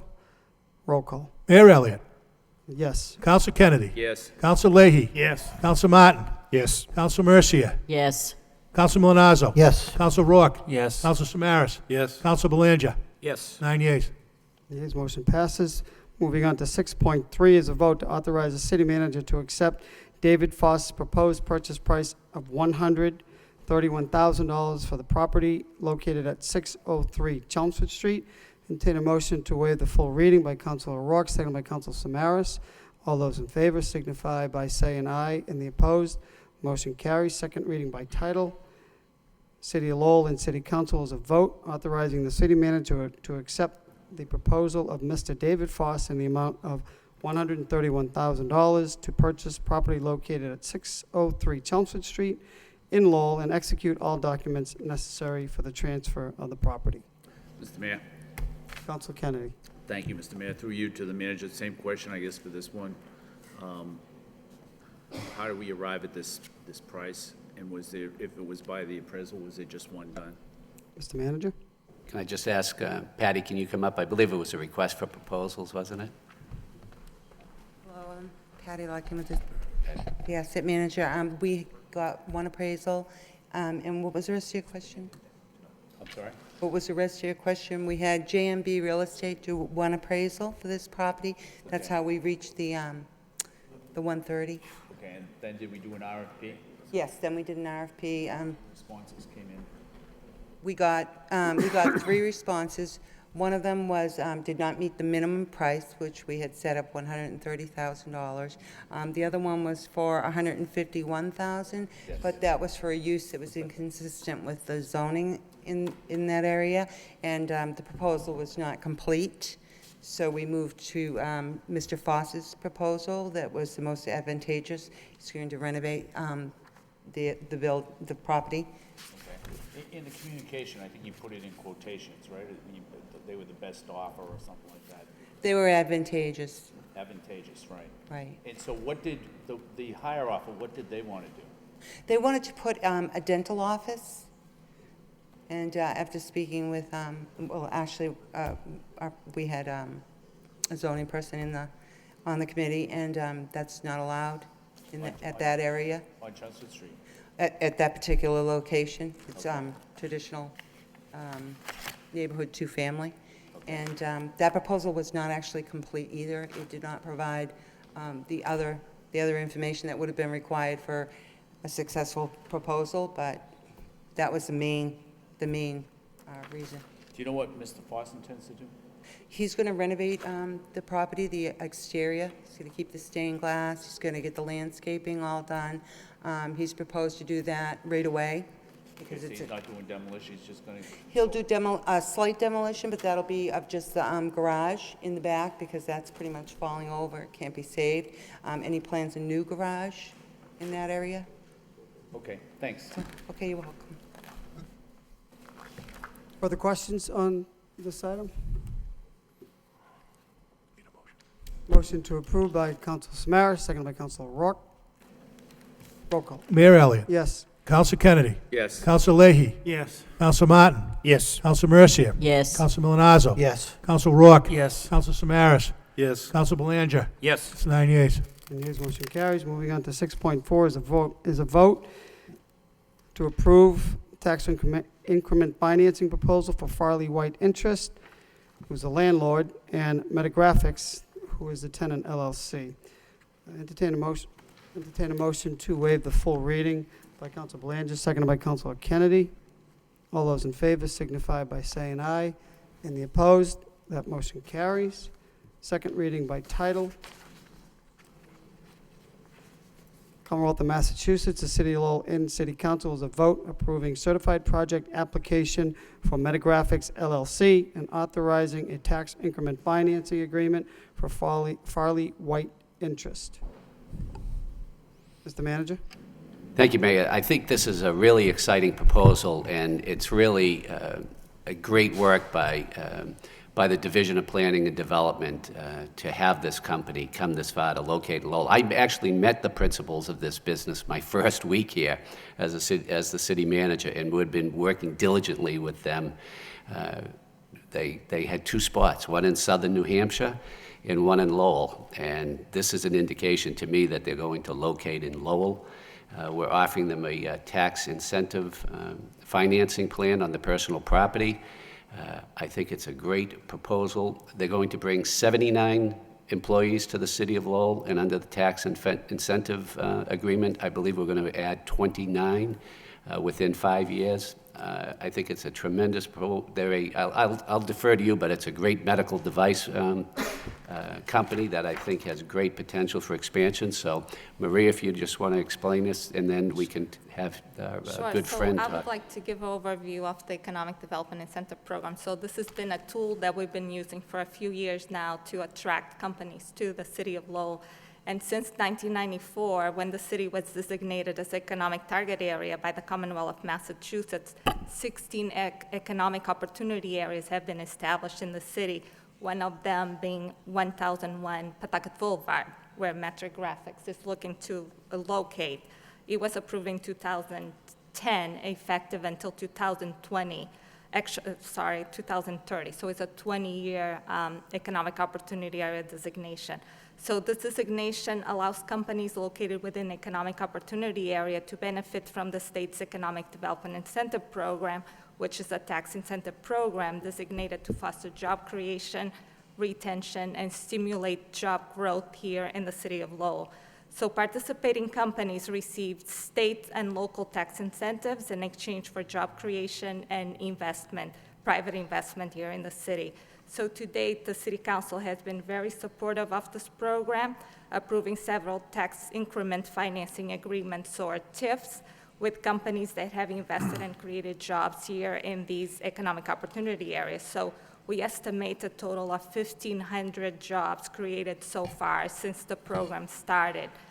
Today, so we are requesting the council to review and approve the proposed TIF agreement with Metric Graphics, and a company currently located here in Wilmington and looking to expand at 1001 Pawtucket Boulevard economic opportunity area. So if the TIF is approved, Metric Graphics will be leasing about 38,000 square feet at 1001 Pawtucket Boulevard, investing about $5.5 million in physical improvements as well as equipment purchase, and relocating 76 full-time jobs and creating about 29 full-time jobs here in the city.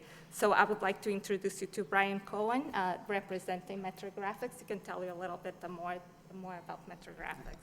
Thanks, Maria. Thanks, Mayor Elliott, City Manager Murphy, and City Councilors. So Metric Graphics is a company that makes small components that go into a lot of the medical devices, printer cartridges, and other products that you use really across not only life sciences, but defense, consumer products, and other industries. So for a company that's roughly 80 people large, they have manufactured in the U.S. for decades, and they're in a lot of the products that we know from big name life sciences companies and others. But we don't know them as Metric Graphics. We don't know Metric Graphics is behind many of these products. So they really make these small components that feed a lot of the products. Again, the jobs have been in Massachusetts, and the nature of the technical manufacturing processes that go into these, these jobs aren't good candidates to go elsewhere, which is great for us here in Massachusetts. It's interesting to see the type of manufacturing that works well here, this high-tech manufacturing, and we think Lowell is also a good fit with UMass Lowell and some of their programs and the workforce that you have in the area. So I'm happy to answer any questions that I can about the company and the project. Again, looking at 1001 Pawtucket Boulevard as a potential location here, and appreciate your consideration of a TIF agreement, which would go a long way in helping us close the deal and land it here. Thank you very much. Appreciate it. Well, there was Any one. questions? Any questions from members of the council? Okay, Council Kennedy? I have a question, but for the city manager, not for. Okay. Do we know what the financial impact of the TIF will be? Correct. So they are requesting a 13-year TIF, and so again, the exemption will be only on the incremental value. So looking at the base value, looking at the total investment into the building, there will be an increment on the base value. So basically, the exemption would be on that incremental value that we value at around $456,000. That would be the incremental value from the base year. So looking at the 13-year period, we have a total exemption of $81,620. But again, during the same period, the city will also capture an additional $111,472 in additional tax revenue. So there's more benefit for the city if you look at the long term, at the 13-year.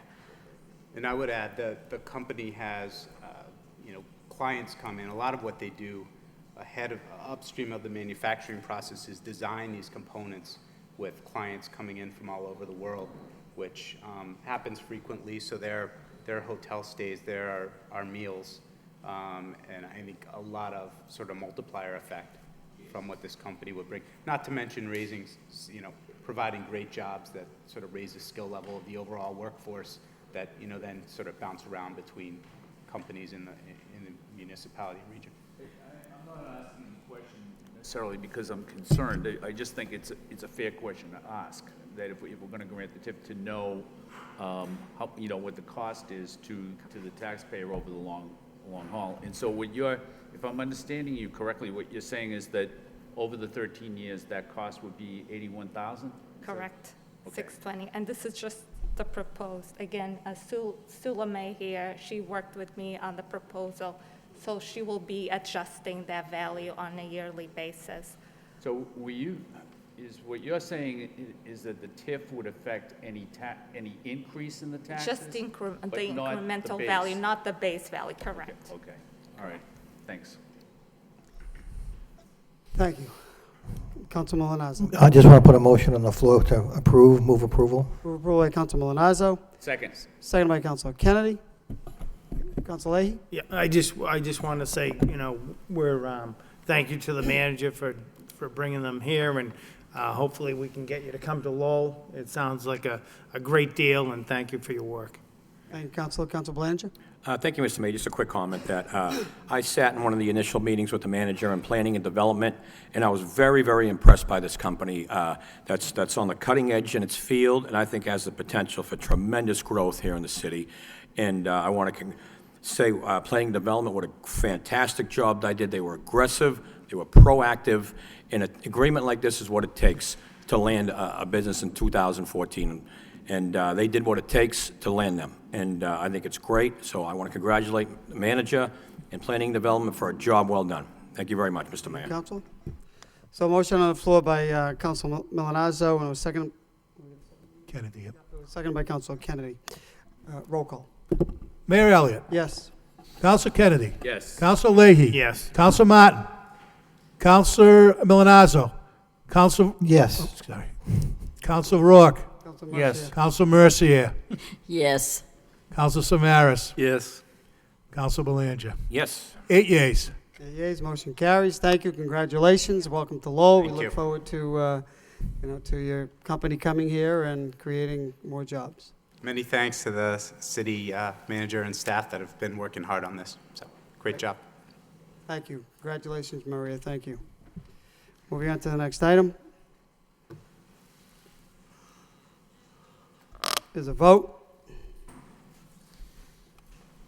Authorize the city manager, I've got to recuse myself. Council Leahy, can you come up and do this motion?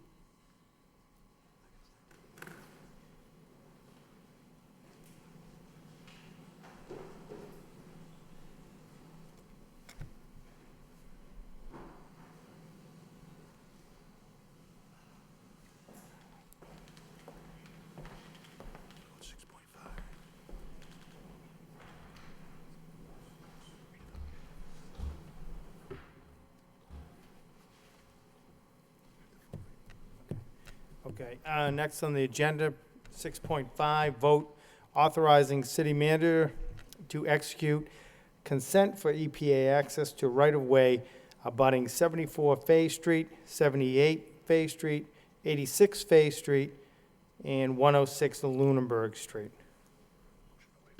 Motion to waive the full reading by Councilor Kennedy, second by Councilor Belanger.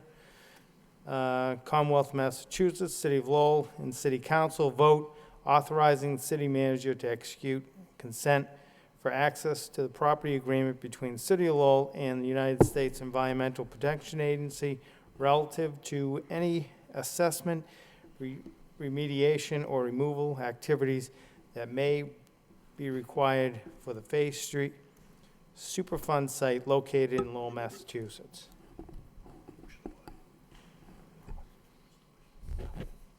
What's the wish of the body? Move approval. Move approval by Councilor Mercia, seconded by Councilor Rourke. Roll call. Mayor Elliott. Counsel Kennedy. Yes. Counsel Leahy. Yes. Counsel Martin. Yes. Counsel Mercia. Yes. Counsel Milonazo. Yes. Counsel Rourke. Yes. Counsel Samaras. Yes. Counsel Belanger. Yes. That's 8 yeas. Thank you.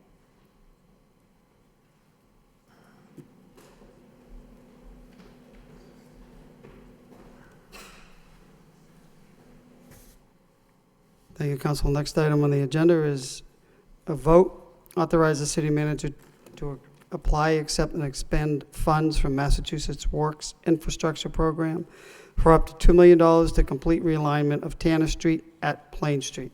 Entertain a motion to suspend to waive the full reading by Council Mercia, seconded by Council Milonazo. All those in favor signify by saying aye, and the opposed, motion carries. The second reading is by title. In City Council is a vote authorizing the city manager on behalf of the City of Lowell, acting through the Department of Planning and Development, to apply for, to accept, and expend funds for the Commonwealth of Massachusetts Mass Works Infrastructure Program through the Executive Office of Housing and Economic Development for up to $2 million to realign Tanner Street at the gateway to the new Ayer City Industrial Park Urban Renewal Area. Move approval by Councilor Samaras, seconded by Councilor Rourke. Roll call. Mayor Elliott. Yes. Counsel Kennedy. Yes. Counsel Leahy. Yes. Counsel Martin. Yes. Counsel Mercia. Yes. Counsel Milonazo. Yes. Counsel Rourke. Yes. Counsel Samaras. Yes. Counsel Belanger. Yes. It's 9 yeas. Yeas, motion carries. Next item, 6.7, is a vote to authorize the city manager to execute a land disposition agreement for 177 Adams Street. Entertain a motion to waive the full reading by Councilor Kennedy, seconded by Councilor Belanger. All those in favor signify by saying aye, and the opposed, motion carries. The second reading is by title. Commonwealth of Massachusetts, City of Lowell, and City Council is a vote authorizing the city manager to enter into a land disposition agreement with Althea Papanastiu regarding, I'm sorry if I have the name incorrect, it is a long name, regarding property located at 177 Adams Street pursuant to the Acre Urban Revitalization and Development Plan, and consummate the sale of said property. What was the wish of the body? Move to approve. Move to approve by Council Martin, seconded by Councilor Mercia. Council Mercia? Yes, thank you, Mr. Mayor. Through you to the city manager. Is there a house on that property, 177, or is it vacant land, or what is it? I didn't take a ride by there to see. Mr. If Manager? I could just ask Craig from DPD. I know this is right next to the Olympus Bakery. Yes, I They're going to understand use it that. I for the- just don't know what's 177 is. Is it a house? Yes, Counselor, 177 is actually the rear parking area that looks to be currently a part of the business, but it's actually city-owned. This is in response to the Olympus Bakery owner coming to us and asking to purchase the property, which is what has brought us here. Oh, purchase the property, but there's still a house in front of it, like right on this. Yep, so there's the Olympus Bakery, and there's actually a house right next to their seating area. There's a residential structure. Those are attached on the same parcel. It's actually a mixed-use parcel that's owned by the same family that owns and operates the bakery. Right. Directly behind that, it's a it's a paved parking area where they also locate their dumpster. That's currently city-owned, and they're looking to purchase that from the city.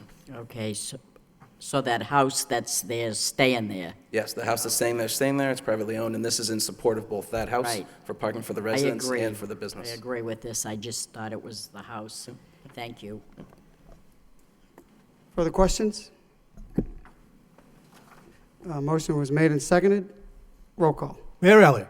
Yes. Counsel Kennedy. Yes. Counsel Leahy. Yes. Counsel Martin. Yes. Counsel Mercia. Yes. Counsel Milonazo. Yes. Counsel Rourke. Yes. Counsel Samaras. Yes. Counsel Belanger. Yes. 9 yeas. Yeas, motion carries. Next item is item 6.8 is a vote authorize ownership retention of 91 Peavy Street. Motion to waive the full reading by Councilor Martin, seconded by Councilor Leahy. All those in favor signify by saying aye. In the opposed, that motion carries. Second reading is by title in City Council is a vote authorizing the city manager on behalf of the city of Lowell to retain ownership of property located at 91 Peavy Street, Lowell, Mass., containing 27,591 square feet, more or less. What is the wish of the body? Move to approve by Councilor Mercia, seconded by Councilor Milonazo. Councilor Mercia. Thank you, Mr. Mayor. When this came up, this perhaps might have gotten on the agenda probably 3 weeks ago, and at that time I had some concern about it because previously the people that owned it through her inheritance, it was in a particular family that had paid on that property for many, many years, and at that time it went to the next of kin who paid for it quite regularly, and then within the past year or whatever that be, it went into tax title to the point where they were asking to buy that property back. And in checking with that property further and getting an explanation of what the purpose is, it would be useless to fight the city to retain that property, only to probably be taken again by eminent domain.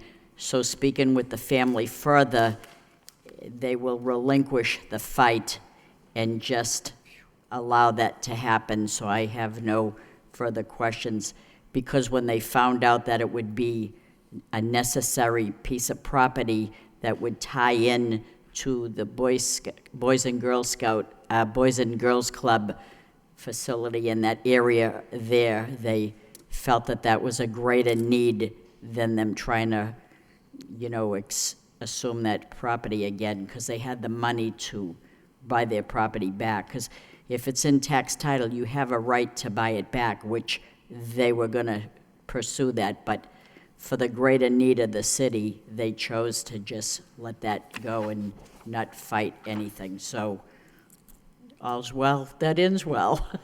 So thank you. I move approval. Thank you, Sure. Councilor. Motion was made and seconded. Roll call. Yes. Yes. Yes. Counsel Martin. Yes. Counsel Mercia. Yes. Counsel Milonazo. Yes. Counsel Rourke. Yes. Counsel Samaras. Yes. Counsel Belanger. Yes. It's 9 yeas. Yeas, motion passes. Next item is, moving on to the next section of the agenda, orders from the city manager. 7.1, order a 60-day trial. Motion to waive the full reading by Councilor Leahy, seconded by Councilor Kennedy. All those in favor signify by saying aye. And the opposed, that motion carries. The second reading is by title. City of Lowell in City Council is an order pursuant to Chapter 266 of the Code of Ordinances, City of Lowell, Massachusetts, concerning Section 266-6 thereof entitled Temporary Experimental Regulations. Temporary traffic regulations are hereby implemented for a period of 60 days. Motion to approve by Councilor Belanger, seconded by Councilor Samaras. Roll call. Mayor Elliott. Yes. Counsel Kennedy. Yes. Counsel Leahy. Yes. Counsel Martin. Yes. Counsel Mercia. Yes. Counsel Milonazo. Yes. Counsel Rourke. Counsel Samaras. Yes. Counsel Belanger. Yes. 8 yeas. The ayes, motion passes. Moving on to the next section of the agenda, ordinances from the city manager.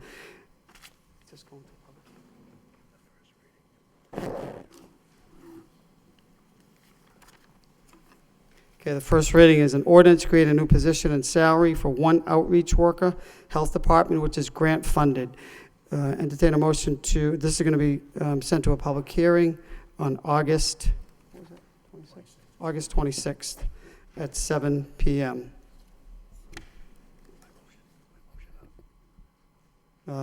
Motion to send that to a public hearing by Councilor Martin, seconded by Councilor Mercia. All those in favor signify by saying aye, and the opposed, motion carries. Next item is another ordinance to amend the Code of Ordinances, to amend the code by extending the urban mixed-use zoning district to include 177 Adams Street. Oops. This will be sent to or ordered to a public hearing on August 26th as well at 7 p.m. Motion by Council Mercia, seconded by Council Milanazzo. All those in favor signify by saying aye, and the opposed, motion carries. Moving on to constable bonds. Item number 9, there's a 9.1 is a communication from the city manager to request approval for constable bond of Jason Burke.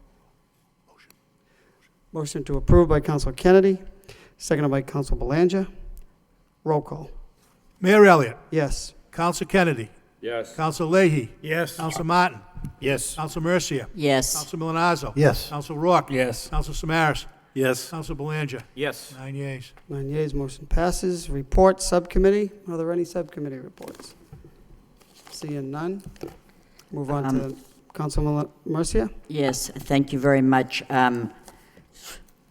I lost my spot, but I just wanted to say that I don't have so much as a subcommittee report, but I do have, in response to a motion that I made for a dedication for Macheras Way, and this was through the efforts of the Acre Action Neighborhood Plan group, to have the dedication and revitalize and give credit to different people in the neighborhood. And my motion through David Willett was to create Macheras Corner, and that'll be a dedication on Saturday, September 6th at 10 o'clock in the morning. I just wanted to say that, and remind you that that's going to take place. So thank you. Thank you, Councilor Mercia. If there's no objection, if I could, I would just like to give a brief report on the Branch Street Fire Victims Relief Fund. There are regular meetings every Monday morning with parties that have been helping the victims, and to date, I believe 7 families have been put in permanent housing. But in terms of the relief fund, I believe and maybe Councilor Milanazzo may have a more up-to-date number than I do, but at last count, there was $189,000 that have been raised. And the manager, myself, representative from CTI, and the bank have been in regular communication. Money is being dispersed to the families every week. $200 has been dispersed to the families just until they get into permanent housing and they get themselves situated. And then there's a fundraiser that was sent out to all members on the 22nd. The plan from this committee that was sort of overseeing the money, the plan is to disperse the money once that fundraiser is complete directly to the families. So I just want to let you know, families are receiving benefits in the form of gift cards. That funding is being replaced on a weekly basis. The manager and myself also met with representatives from the Parker Foundation last week. They also made a donation to the fund of $5,000 specifically for food for the families, and that money is also being distributed on a weekly basis to the families. And I have to say CTI and so many other organizations have been very diligent and working with each and every family member to get them housing. The city has gotten bus passes through the LRTA for 2 months. So we continue. I just want to let the members of the council know that there is a daily effort, weekly meetings to live up to our promise that we're going to help these families from the beginning until the end, and we continue to do that. So that's just by way of an update. And by the way, CMAA, They also been raising, Cambodian Mutual Assistance Association, they have raised in excess of $46,000, and that money has also been put into the fund that is bring us to that last total. Council, is that the latest total that you have, Council Milonazo? Okay, thank you. So that's just by way of a brief report. So moving on to the next item is we have Wire Inspector. Comcast of Southern New England requests a new handhold and cable at 5 Merrimack Street. Motion to accept the report and adopt the recommendation by Councilor Samaras, seconded by Councilor Rourke. Roll call. All those in favor of the motion signify by saying aye, and the opposed, motion carries. Next one is another report from the Wire Inspector regarding S&R Corp. and Lowell Central Electric for Demoulas Foundation to install 4 new telephone ducts along Dublin Street. Motion to accept the report and place on file and adopt the recommendation by Council Milonazo, seconded by Council Mercia. All those in favor signify by saying aye, and the opposed, motion carries as well. We have one more report from the Wire Inspector regarding Verizon. Request for an underground conduit at 585 Merrimack Street. Motion to adopt and accept the recommendation by Council Martin, seconded by Council Kennedy. All those in favor signify by saying aye. Oh, you don't want to vote on? Okay. I can't either. You can't vote on either, okay. Motion by Councilor Kennedy, seconded by Councilor Belanger. To accept and adopt the recommendation, accept the report and adopt the recommendation. Roll call. Mayor Elliott. Yes. Counsel Kennedy. Yes. Counsel Leahy. Yes. Counsel Martin. Abstain. Counsel Mercia. Yes. Counsel Milazzo. Abstain. Counsel Rourke. Yes. Counsel Samaras. Yes. Counsel Belanger. Yes. 7 yeas. 7 yeas, motion carries. Moving on to petitions, we have claims. We have one for property damage and one for personal injury. Motion to refer to the Law Department by Council Martin, seconded by Council Leahy. All those in favor signify by saying aye, and the opposed, that motion carries. We have another petition from Comcast of Southern New England, request underground conduit at 75 Arcan Drive. Motion to refer to the Law Department as well by Councilor Kennedy. Move it to a public hearing on August 26th as well. Motion to send this to a public hearing by Councilor Kennedy, seconded by Councilor Belanger. All those in favor signify by saying aye, and the opposed, motion carries. Next item is a miscellaneous petition by Kenneth Harkins to address council and thank Mayor Elliott regarding assistance on 110 Bigelow Street, 160.1 Swan Street, and Sampson Connector. I don't see Mr. Harkins, so why don't we'll delay this to the next. Okay, I'll reach out to Mr. Harkins, but we can accept this report and place. We'll just accept this request and place it on file. All those in favor of the motion signify by saying aye, and the opposed, that motion carries as well. Next item is 11.4. We have a miscellaneous petition. Ellen Collins requests to address the City Council regarding Demoulas Supermarkets Incorporated. Yep.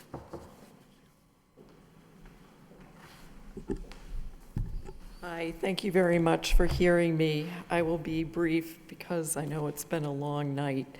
So my name is Ellen Collins and I live at 212 Parkview Avenue in Lowell. I want to thank you for hearing me again on this issue.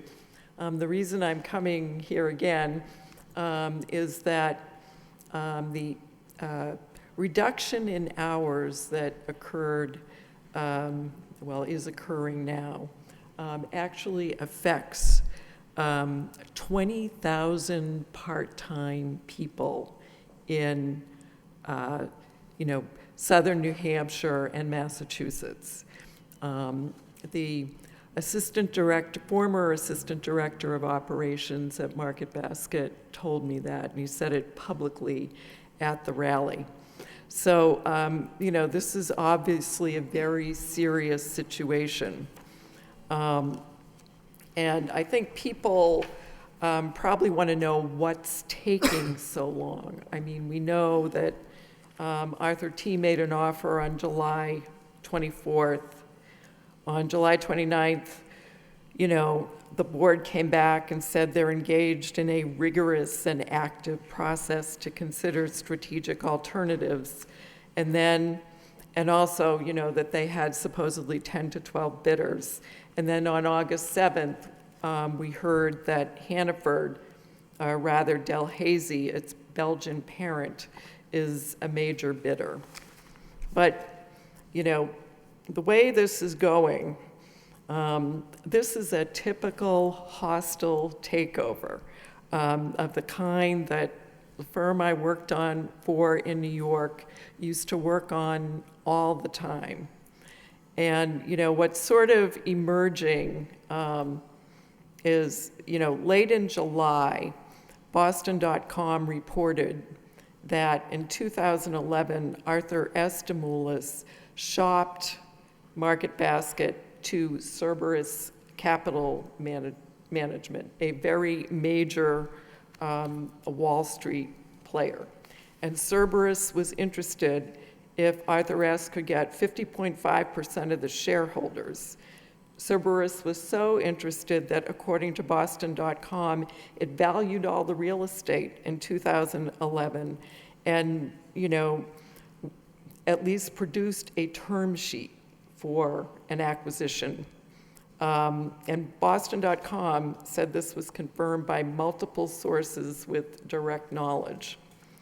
Then, on Saturday, the editorial page of the Wall Street Journal stated that Cerberus has been cited as a potential buyer. And the Wall Street Journal editorial page never says something like that unless there's truth to it. So who's Cerberus? It's a private equity firm founded by Steven Feinberg. It has over 25 billion assets under management. It's engaged in a roll-up of supermarkets. So in 2006, it bought Albertsons. In 2013, it bought SuperValue, or certain chains from SuperValue, including Shaw's. And in 2014, pending, it bought Safeway, which it operates primarily in the western part of the country. So altogether, an entity controlled by Cerberus called AB Acquisition has 2,410 stores in 34 states, 27 distribution centers, 20 manufacturing plants, and over 250,000 employees. So this is like someone who's bidding for MarketBasket. Arthur T. is up against this person. It's taking a long time, I believe, because, the board, with 10 or 12 bidders, the board will negotiate with him, and then they'll negotiate with the other main bidders. So they're playing everybody off each other. And I think, the way I read what was just announced over the weekend in the media is that, Arthur T. has met the price, but they're negotiating the terms of the financing, which will be provided by the sellers. So there's a seller note involved, and, there'll be collateral terms, interest rate, repayment schedules, et cetera. Stuff like that is highly technical, and it can take some time to negotiate. It's important to get it right, because if you don't, you default. And, the note holder, whoever it is, will be Arthur S. and his sisters initially, but very often those notes are sold to people like Cerberus. They default and seize the assets. So this is kind of what's going, in my mind, as somebody trained to do acquisition financing, this is what's going on in the background. And, we are basically the defense. The customers of Market Basket are the defense against this. No revenue means, no financing for everybody else. So I think, I'm here to ask you to, do whatever you can, whatever the charter enables you to do. And council is sitting there and will be helpful in this situation, I'm sure, as helpful as she can be, given what the charter might say. To urge the shareholders, the board, the Commissioner of Labor, and the governor, ultimately, to, resolve this situation. Meanwhile, the rest of us, people say this is a historic battle because, all layers of management, all layers from Arthur T. down to the cashiers are lined up, on the same side, protesting a takeover. We all need to be strong, and again, I ask you to do, whatever the charter permits you to do. Thank you. Thank you, Ms. Collins. Council Belanger?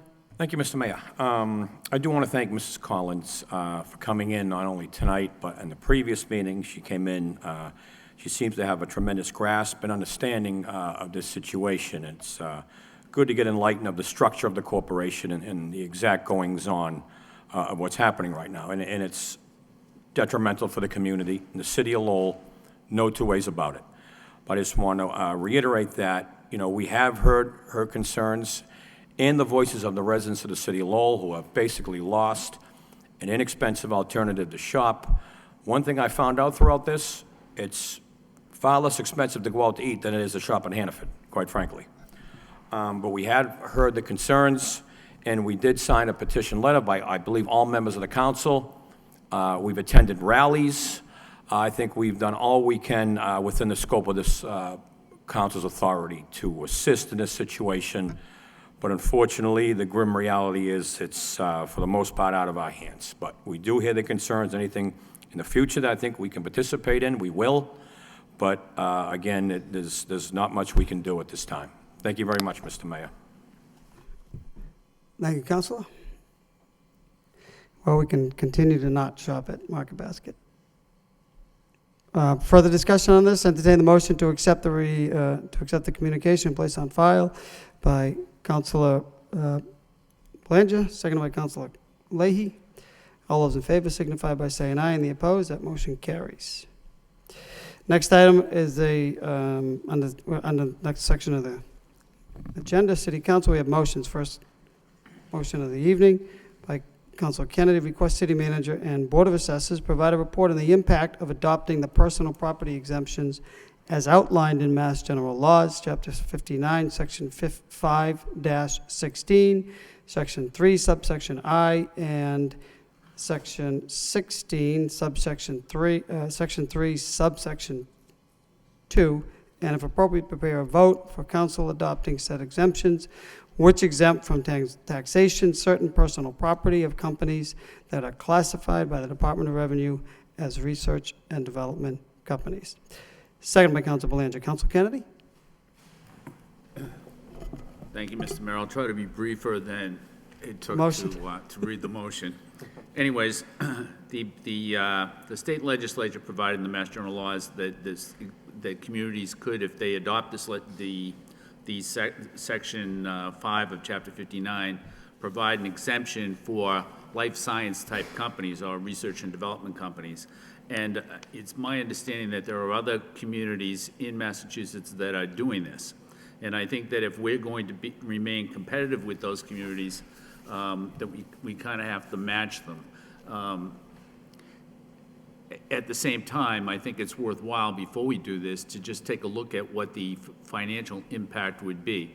This would just be for personal property taxes, and it would just be for R&D type facilities. And it's really kind of in line with the TIF that was on the agenda a little bit earlier. But this would not be for real estate taxes, it would just be for personal property. The motion at this point merely asks that the Board of Assessors and the city manager take a look at this, take a look at what the financial impact is, and then report back to the council over whether or not this would be a prudent thing to do. Thank you, Council. Council Martin and Council Belanger. Thank you. I support the motion. I think Councilor Kennedy's right. Other communities are starting to do this. I've got an article here from the Worcester Telegram that Worcester has, their estimate of the lost revenue is $57,000. And I expect if that figure is accurate, ours would probably be less than that. So, but I support the motion. I'll welcome back the information. I think it's a worthwhile thing to pursue.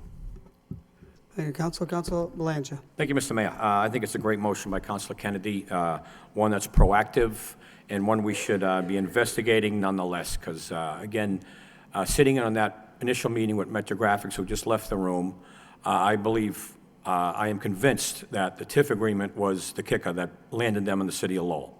The conversations, when that was brought up, started to go, their ears literally multiplied. They were very happy to hear that, and I believe that was all the difference in the world, if you want my honest opinion. So let's try and do it again. So let's investigate this, and I look forward to the response. Thank you very much. Thank you.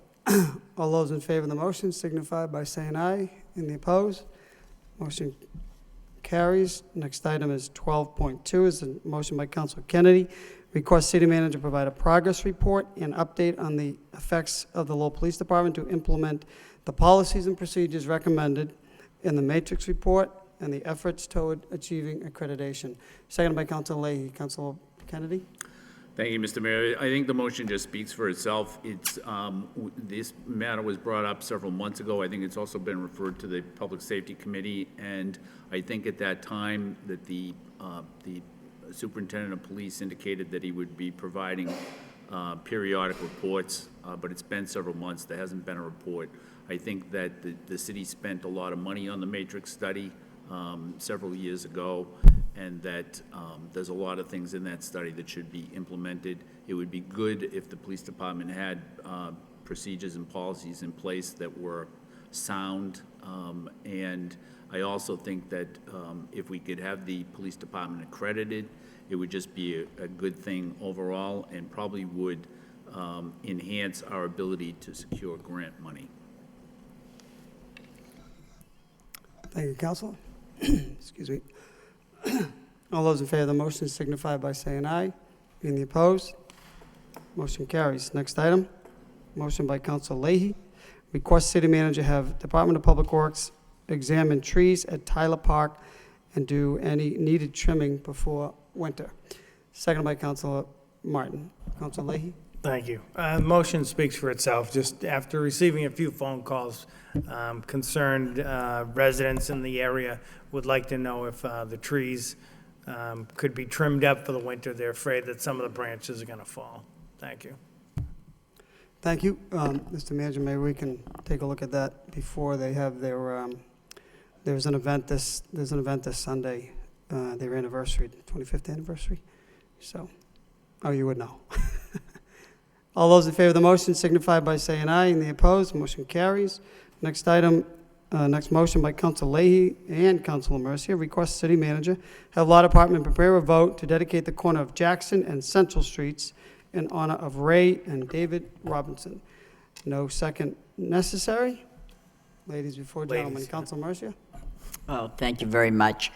I'm not going to say that this motion speaks for itself, because I have a little bit to say.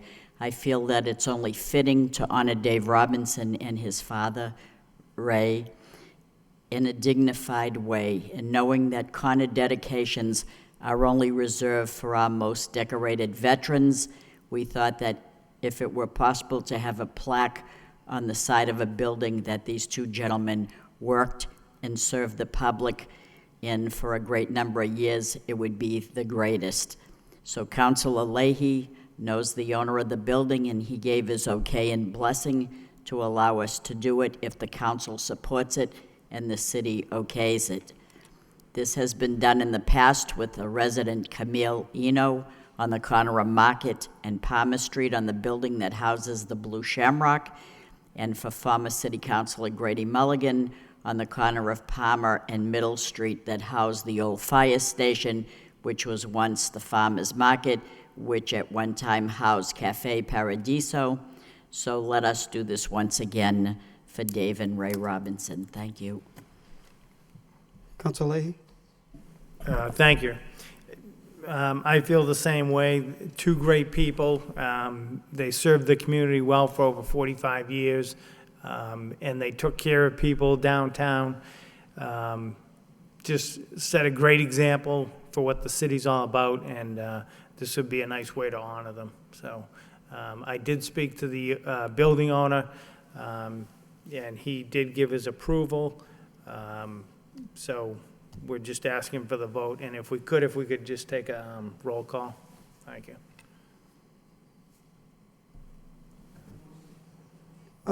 Further discussion on this? Roll call. Mayor Elliott. Yes. Counsel Kennedy. Yes. Counsel Leahy. Yes. Counsel Martin. Yes. Counsel Mercia. Yes. Counsel Milonazo. Yes. Counsel Rourke. Yes. Counsel Samaras. Yes. Counsel Belanja. Yes. It's 9 yeas. And yeas, motion passes unanimously. Next motion of the evening by Council Mercia. Request city manager have the proper department install a berm on the properties affected by the washout on Burnham Road. Second by Council Milonazo. Council Mercia. About a month ago, National Grid came on the whole length of the street and dug up the roadway quite heavily, and that's why the roadway was repaved. I'd like to take the credit and say I was solely responsible, but I wasn't, so be that as it may. But now with the torrential rain that we had a week ago, it washed away a lot of the properties, and the dirt was just flowing like a river all the way down the street. So I think if we could have someone go by there to look at the properties that need it, it's washing away the frontage of people's properties, and I think this would be the thing to do. The berm would allow it to stay in place, and that's all I'm asking. Thank you. Thank you, Councilor. All those in favor of the motion signify by saying aye, and the opposed, motion carries. Next item is 12.7, motion by Council Milonazo. Request city manager provide a report on the usage, I skipped one. Another motion by Councilor Mercia. Request city manager have proper department bag meters on primary day, September 12th, along the, September 9th, sorry. whoops. We're not going to do it on the 12th. We're going to do September 9th, along with the width of 246 Market Street in front of the LTC polling place, marked parking for voters only. Additionally, request a sandwich sign indicating the same. Seconded by Council Samaras. Council Mercia? Thank you, Mr. Mayor. On July 24th, 11 polling places were changed. One in particular that concerns me is the location at LTC where parking is quite scarce. In an effort to not discourage potential voters, I would hope that we can make reasonable accommodations on Market Street for parking. LTC has been kind enough to let the city of Lowell use their facility where voting will take place in the area between the two buildings. As you go down the ramp, the National Park Visitors Bureau is on one side, and on the left side is where they'll perhaps be voting according to Etta Matchek. The polling place at LTC consists of Ward 2-2 and 2-3, which was once held at the Saugus Arena. On further investigation, I did speak to Etta concerning my motion. She is the director of elections, and she informed me that she did order enough signage for A-frames, and she has plans in place for all the other locations as well. I just had to make sure that people were not discouraged from voting, and no one should be. There are great plans in the works. I'm sorry about the agenda saying September 12th. I was looking at the August August month in the calendar, thinking that was the second Tuesday, but let me clarify, it is Tuesday. The preliminary election is Tuesday, September 9th. And I know that there'll be plans in place to help people so that they'll be able to park somewhere. Thank you. Thank you, Councilor. All those in favor of the motion signify by saying aye. And the opposed, motion carries. Next motion of the evening by Councilor Milonazo.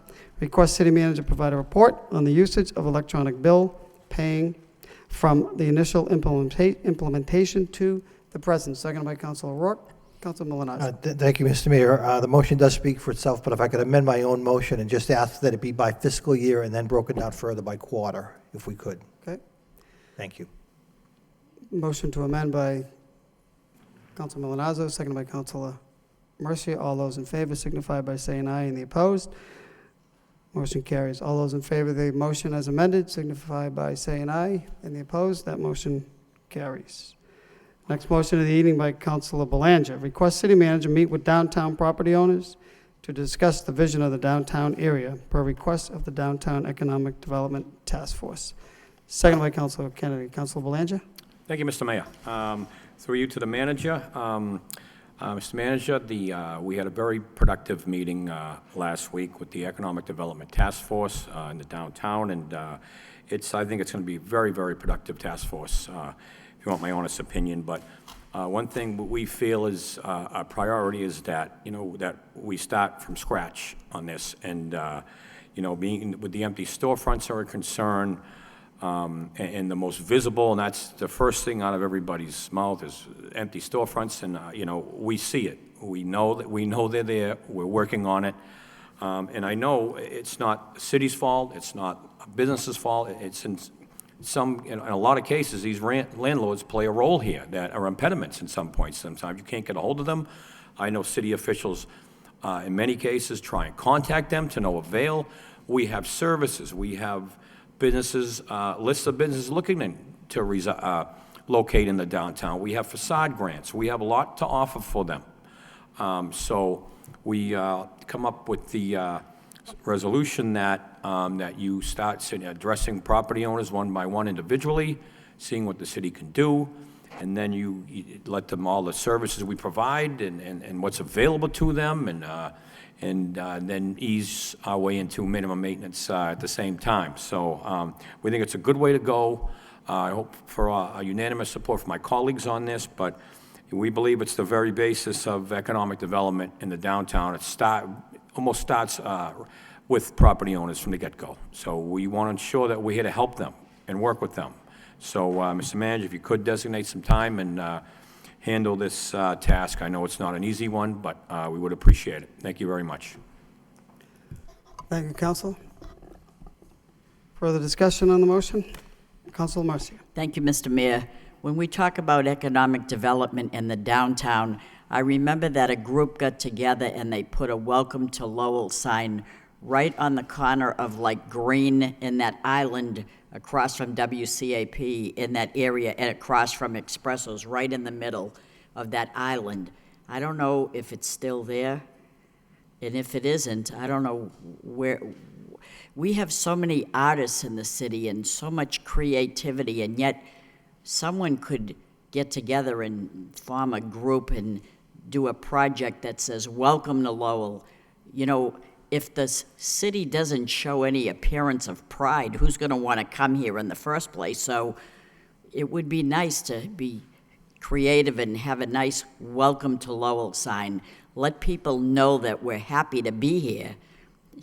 I know I'm happy to be here, but then there's these banner signs that could say Welcome to Lowell. Banner signs on the poles and different ways of expressing it. Home of the Folk Festival, home of Farmers Market, home of many things that take place here. Winterfest, and, promote our city through the polls that they have there and right along and Welcome to Lowell. That's a good thing. People talked about that. I'm only bringing up what people are saying, and I think they're right, so that's a concern to me. Thank you. Mr. Mayor? Thank you, Councilor Belanger. Thank you, Mr. Mayor. I just want to respond to Councilor Mercier's comments that that sign is currently located, that Welcome to Lowell sign, Councilor Mercier, is located as you come off the connector, the Thorndike Street outlet.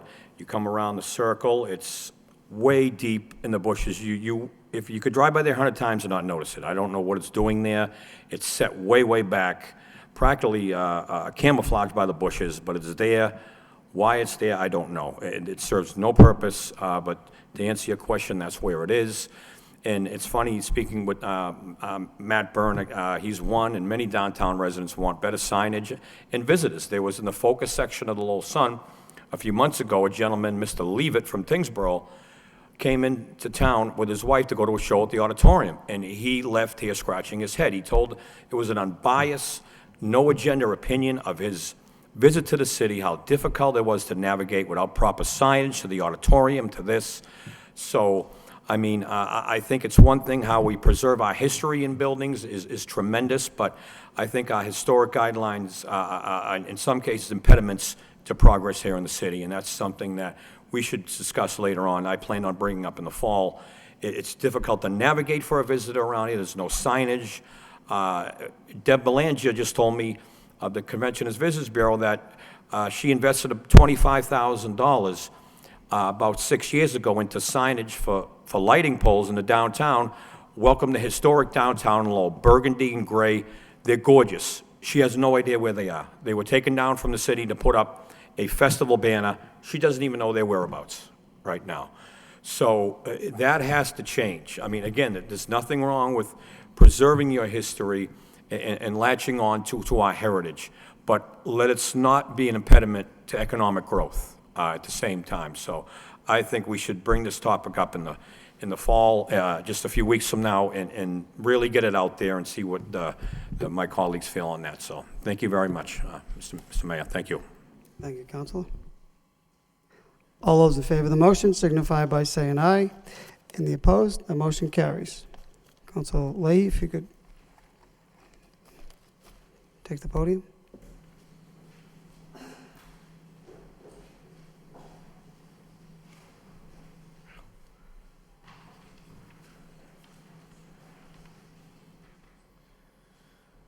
Next motion of the night, 12.9, motion by Mayor Elliott.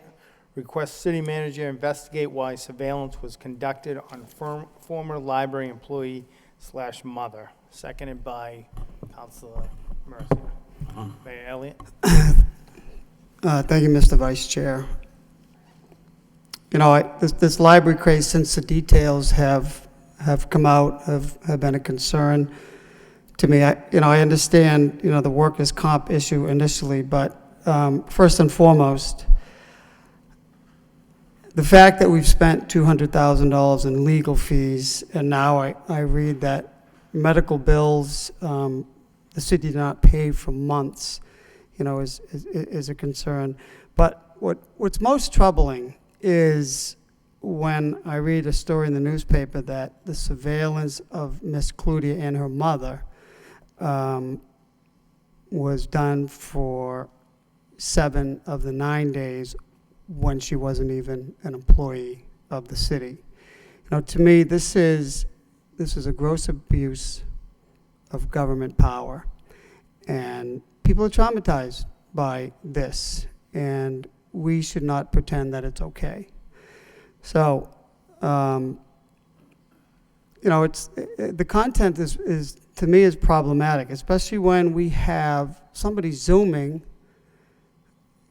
electronic equipment, electronic surveillance equipment, these cameras, these lenses, into the windows of people's homes. That's funded with public money. And I just put myself, and everyone should hear, as if that was their mother. And, or another case, what if it was a child? A young girl. I mean, who wants this? People shouldn't have to be subjected to that. I get that there's a workers' comp issue here and that there is a need or there is a use for this, but it should be very, very limited and very, very specific. So what I want to know is, I guess, and more, again, the woman wasn't on the books. That is what's troubling. And then there was surveillance on this person. So I want to know who ordered the surveillance on Miss Cloutier and her mother, who signed off, and why was it conducted if she was no longer an employee? That's the purpose of this motion. And those that are responsible for this should be held accountable. And that's what's important from this body, that we're sending a message to the people at home in this city. Yes, if there's an issue, we get it, we're on it. But we're not going to allow this to happen. We're not going to get in the practice of invading privacy, because that's not what we're about. That's not the responsibility. And we're not going to use taxpayer funds or taxpayers' dollars to do this. So, Mr. Manager, I say, we do nothing about this, then we're saying it's okay to pay for surveillance of private citizens that the government doesn't like. We will be saying it's okay to fund personal vendettas with taxpayers' dollars. And I don't think that's the message that we want to send to taxpayers who funded this witch hunt. Surveillance should be used on a very limited basis with specific requirements. I have to say, specific requirements, and I quote from the paper, as a last resort option, used only to confirm evidence that is likely to lead to a criminal prosecution. I think that sums it up all, and that's the intent of the motion. So, thank you, Mr. Vice Chair. Thank you. Any further discussion? Councilor Belanger? Thank you, Mr. Vice Mayor. I share the same sentiment as the mayor. You know, the city crossed the line here. There's no two ways about it. How did things get to this level? A $35,000 a year employee, a librarian. We're well over the $200,000 mark. It just blows my mind, quite frankly. And to echo the mayor's comments, I'd like some answers, quite frankly. This should not have gone on the level it has, the time it has. There are so many flaws in this, I can't even begin to go on. It's just very frustrating when I feel this should have been settled for basically a year's salary, not much more than that, at the appropriate time. It's far too late for that now, but what we can do is get to the bottom of it, find out how it happened, so to assure that it does not happen again. So I do support the motion. Thank you very much, Mr. Vice Mayor. Thank you. All those in favor of the motion, say aye. All those opposed, ayes have it. Last motion of the night by Mayor Elliott, request city manager to develop policies and procedures for surveillance use and cease using absolute investigations. Seconded by Councilor Mercia. Mayor Elliott. Thank you. And in order to follow up on prior motion and others to ensure that it is used on a limited basis, I think it's important, Mr. Manager, that we develop very specific policies and procedures when and how and for what purpose surveillance will be used. There is clearly a need for policies and procedures to be put in place, and until these policies are put in place, I don't think that we should be using any surveillance unless there is until this protocol is in place. That video used of a woman putting up candles in the house, that shouldn't be used for anything. That shouldn't be disclosed to anybody or anything for any reason. So I think that we should cut our ties immediately and cease using, this absolute investigations first and foremost. And Mr. Manager, I hope that you and your office will work with the chief of police and individuals over there that are knowledgeable or experienced in surveillance to come up with procedures, to develop these procedures. So that's the motion. Thank you. Thank you. Councilor Kennedy. Thank you, Mr. Chairman. If there's no objection, I would just ask if the maker of the motion would be, well, I'd like to amend the motion, if there's no objection, to include a request that the city auditor provide the city council with the amount of money that's been spent on absolute surveillance and any other surveillance firm over the past 5 years. So I offer that as an amendment to the motion, if there's. Motion amended, seconded by Council Mercia. Further discussion, Council Milanazo, then Council. Thank you, Mr. Vice Chair. I can support the first part of this motion, developing policies and procedures for surveillance use. I'm surprised that we actually don't have detailed policies and procedures, so I'm anxious to get the report from the city manager regarding that, but I'm not sure that the body under the charter that regulates the running of the city can actually vote to cease using any vendor. I could be wrong, and I would certainly look to the city manager, but I can certainly support develop procedures and policies, but ceasing to use absolutely, I don't know them. I don't know what they do for the city, if we've been satisfied with their work, but I just don't think as the legislative body, we can instruct the administration to stop using a vendor under the planning charter. So I would, maybe through you, Mr. Vice Chair, to the manager or the solicitor. Mr. Manager? I don't plan to use them in the future, so you might as well just, if you want to Right, just I'm delete. sure the manager's getting the message. I just don't Yeah. know if Probably we just- should go on record. You that's have all. my word, we won't be using them, so.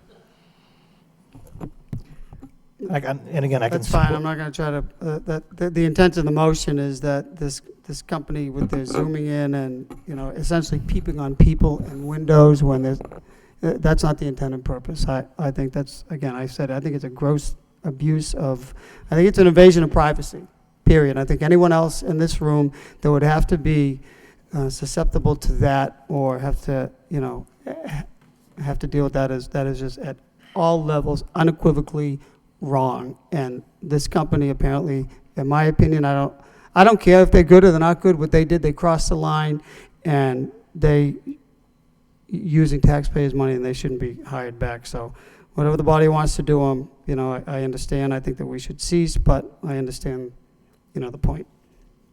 So to the make of the motion, should we strike that out of the? Sure, we'll strike it out All right. after the amendment. Okay. Council Belanger? Thank you, Mr. Vice Mayor. I do support the motion. I think a whole new protocol needs to be set here. I believe very strongly that surveillance should only be used in very extreme cases, And why are the taxpayers paying for surveillance that insurance companies should be conducting themselves, in my opinion? And do we have any similar cases, such as even remotely close to this pending at this time? I don't know. If so, I'd like to be briefed in executive session if there is such cases such as this involving surveillance at this time. I'd like to be briefed in executive session at the next meeting, if possible. So with that being said, I do support the motion, Mr. Vice Mayor. Thank you very much. Thank you. Any further discussion?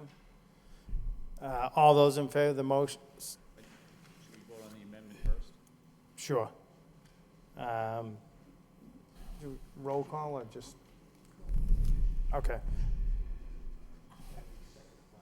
Yeah. Okay. So all those in favor of the motion amended by Councilor Kennedy, second by Councilor Mercia, say aye. Aye. All those opposed? Ayes have it. Yeah, and now the motion as amended. All those in favor, say aye. Aye. Those opposed? Ayes have it. Last section of the night, Section 13, City Council, unanswered, non-responsive. Motion by Mayor Elliott requested City Manager report on the costs and process in implementing surveillance measures regarding city business. Seconded by Councilor Kennedy. Mayor Elliott. Thank you, Mr. Vice Chair. The reason why I filed this originally is because there seems to be so much secrecy around the spending of these funds. We've been having this discussion for, quite some time, and apparently this secrecy continues because this motion was filed in June, and I still have not gotten a response back on this yet. But based upon what we've discovered about the surveillance of the library worker, I'm concerned, who else we may have followed with improper reasons. So Mr. Manager, in addition to the cost, I want a list of who's, with taxpayer money, who was followed, what was the purpose for the last 5 years, and I think it's important that we know that, and the people who pay the bills know it as well. So, I want to know the amount of the payment as well, and I would ask the auditor who works, for this council, that you identify the spending from any and all accounts, because at this point, I understand, everything's lumped into professional services, and that includes legal fees. So, Mr. Manager, through you, as well as the auditor, I'd like a breakdown in the last 5 years, what the money was, how much was spent, and for what purpose, and I'd like a detailed breakout of what that purpose was and for what individual. So, that's that motion. Thank you. Thank you. Councilman Mr. Vice Chair, I can support the motion, but I would just caution the council that some of this would have to be talked about and/or given to the council in executive session, I would think, based upon the fact that the mayor is looking for names. I don't know if there are cases that are still open, cases that have been settled, and this report may actually give someone a reason to appeal. So I just, again, would caution my colleagues, and I support the motion, but the way it's given back to us needs to be carefully considered. Thank you. Further discussion? Mayor Elliott? I can understand if there's, there's some litigation, but also, I mean, this is not our money. This is the people, the money at home, the taxpayers. It's their money. I think they're entitled to know what it's being spent on, and we've not received one iota of information in years. And I think it's wrong. I mean, people paying their taxes, they should be entitled to know what it's being spent on. And this is, the intent of the motion. So I understand and appreciate it. But if there's no reason to withhold that information, let the people know. Thank you. Any further discussion? All those in favor of the motion, say aye. All those opposed, motion carries.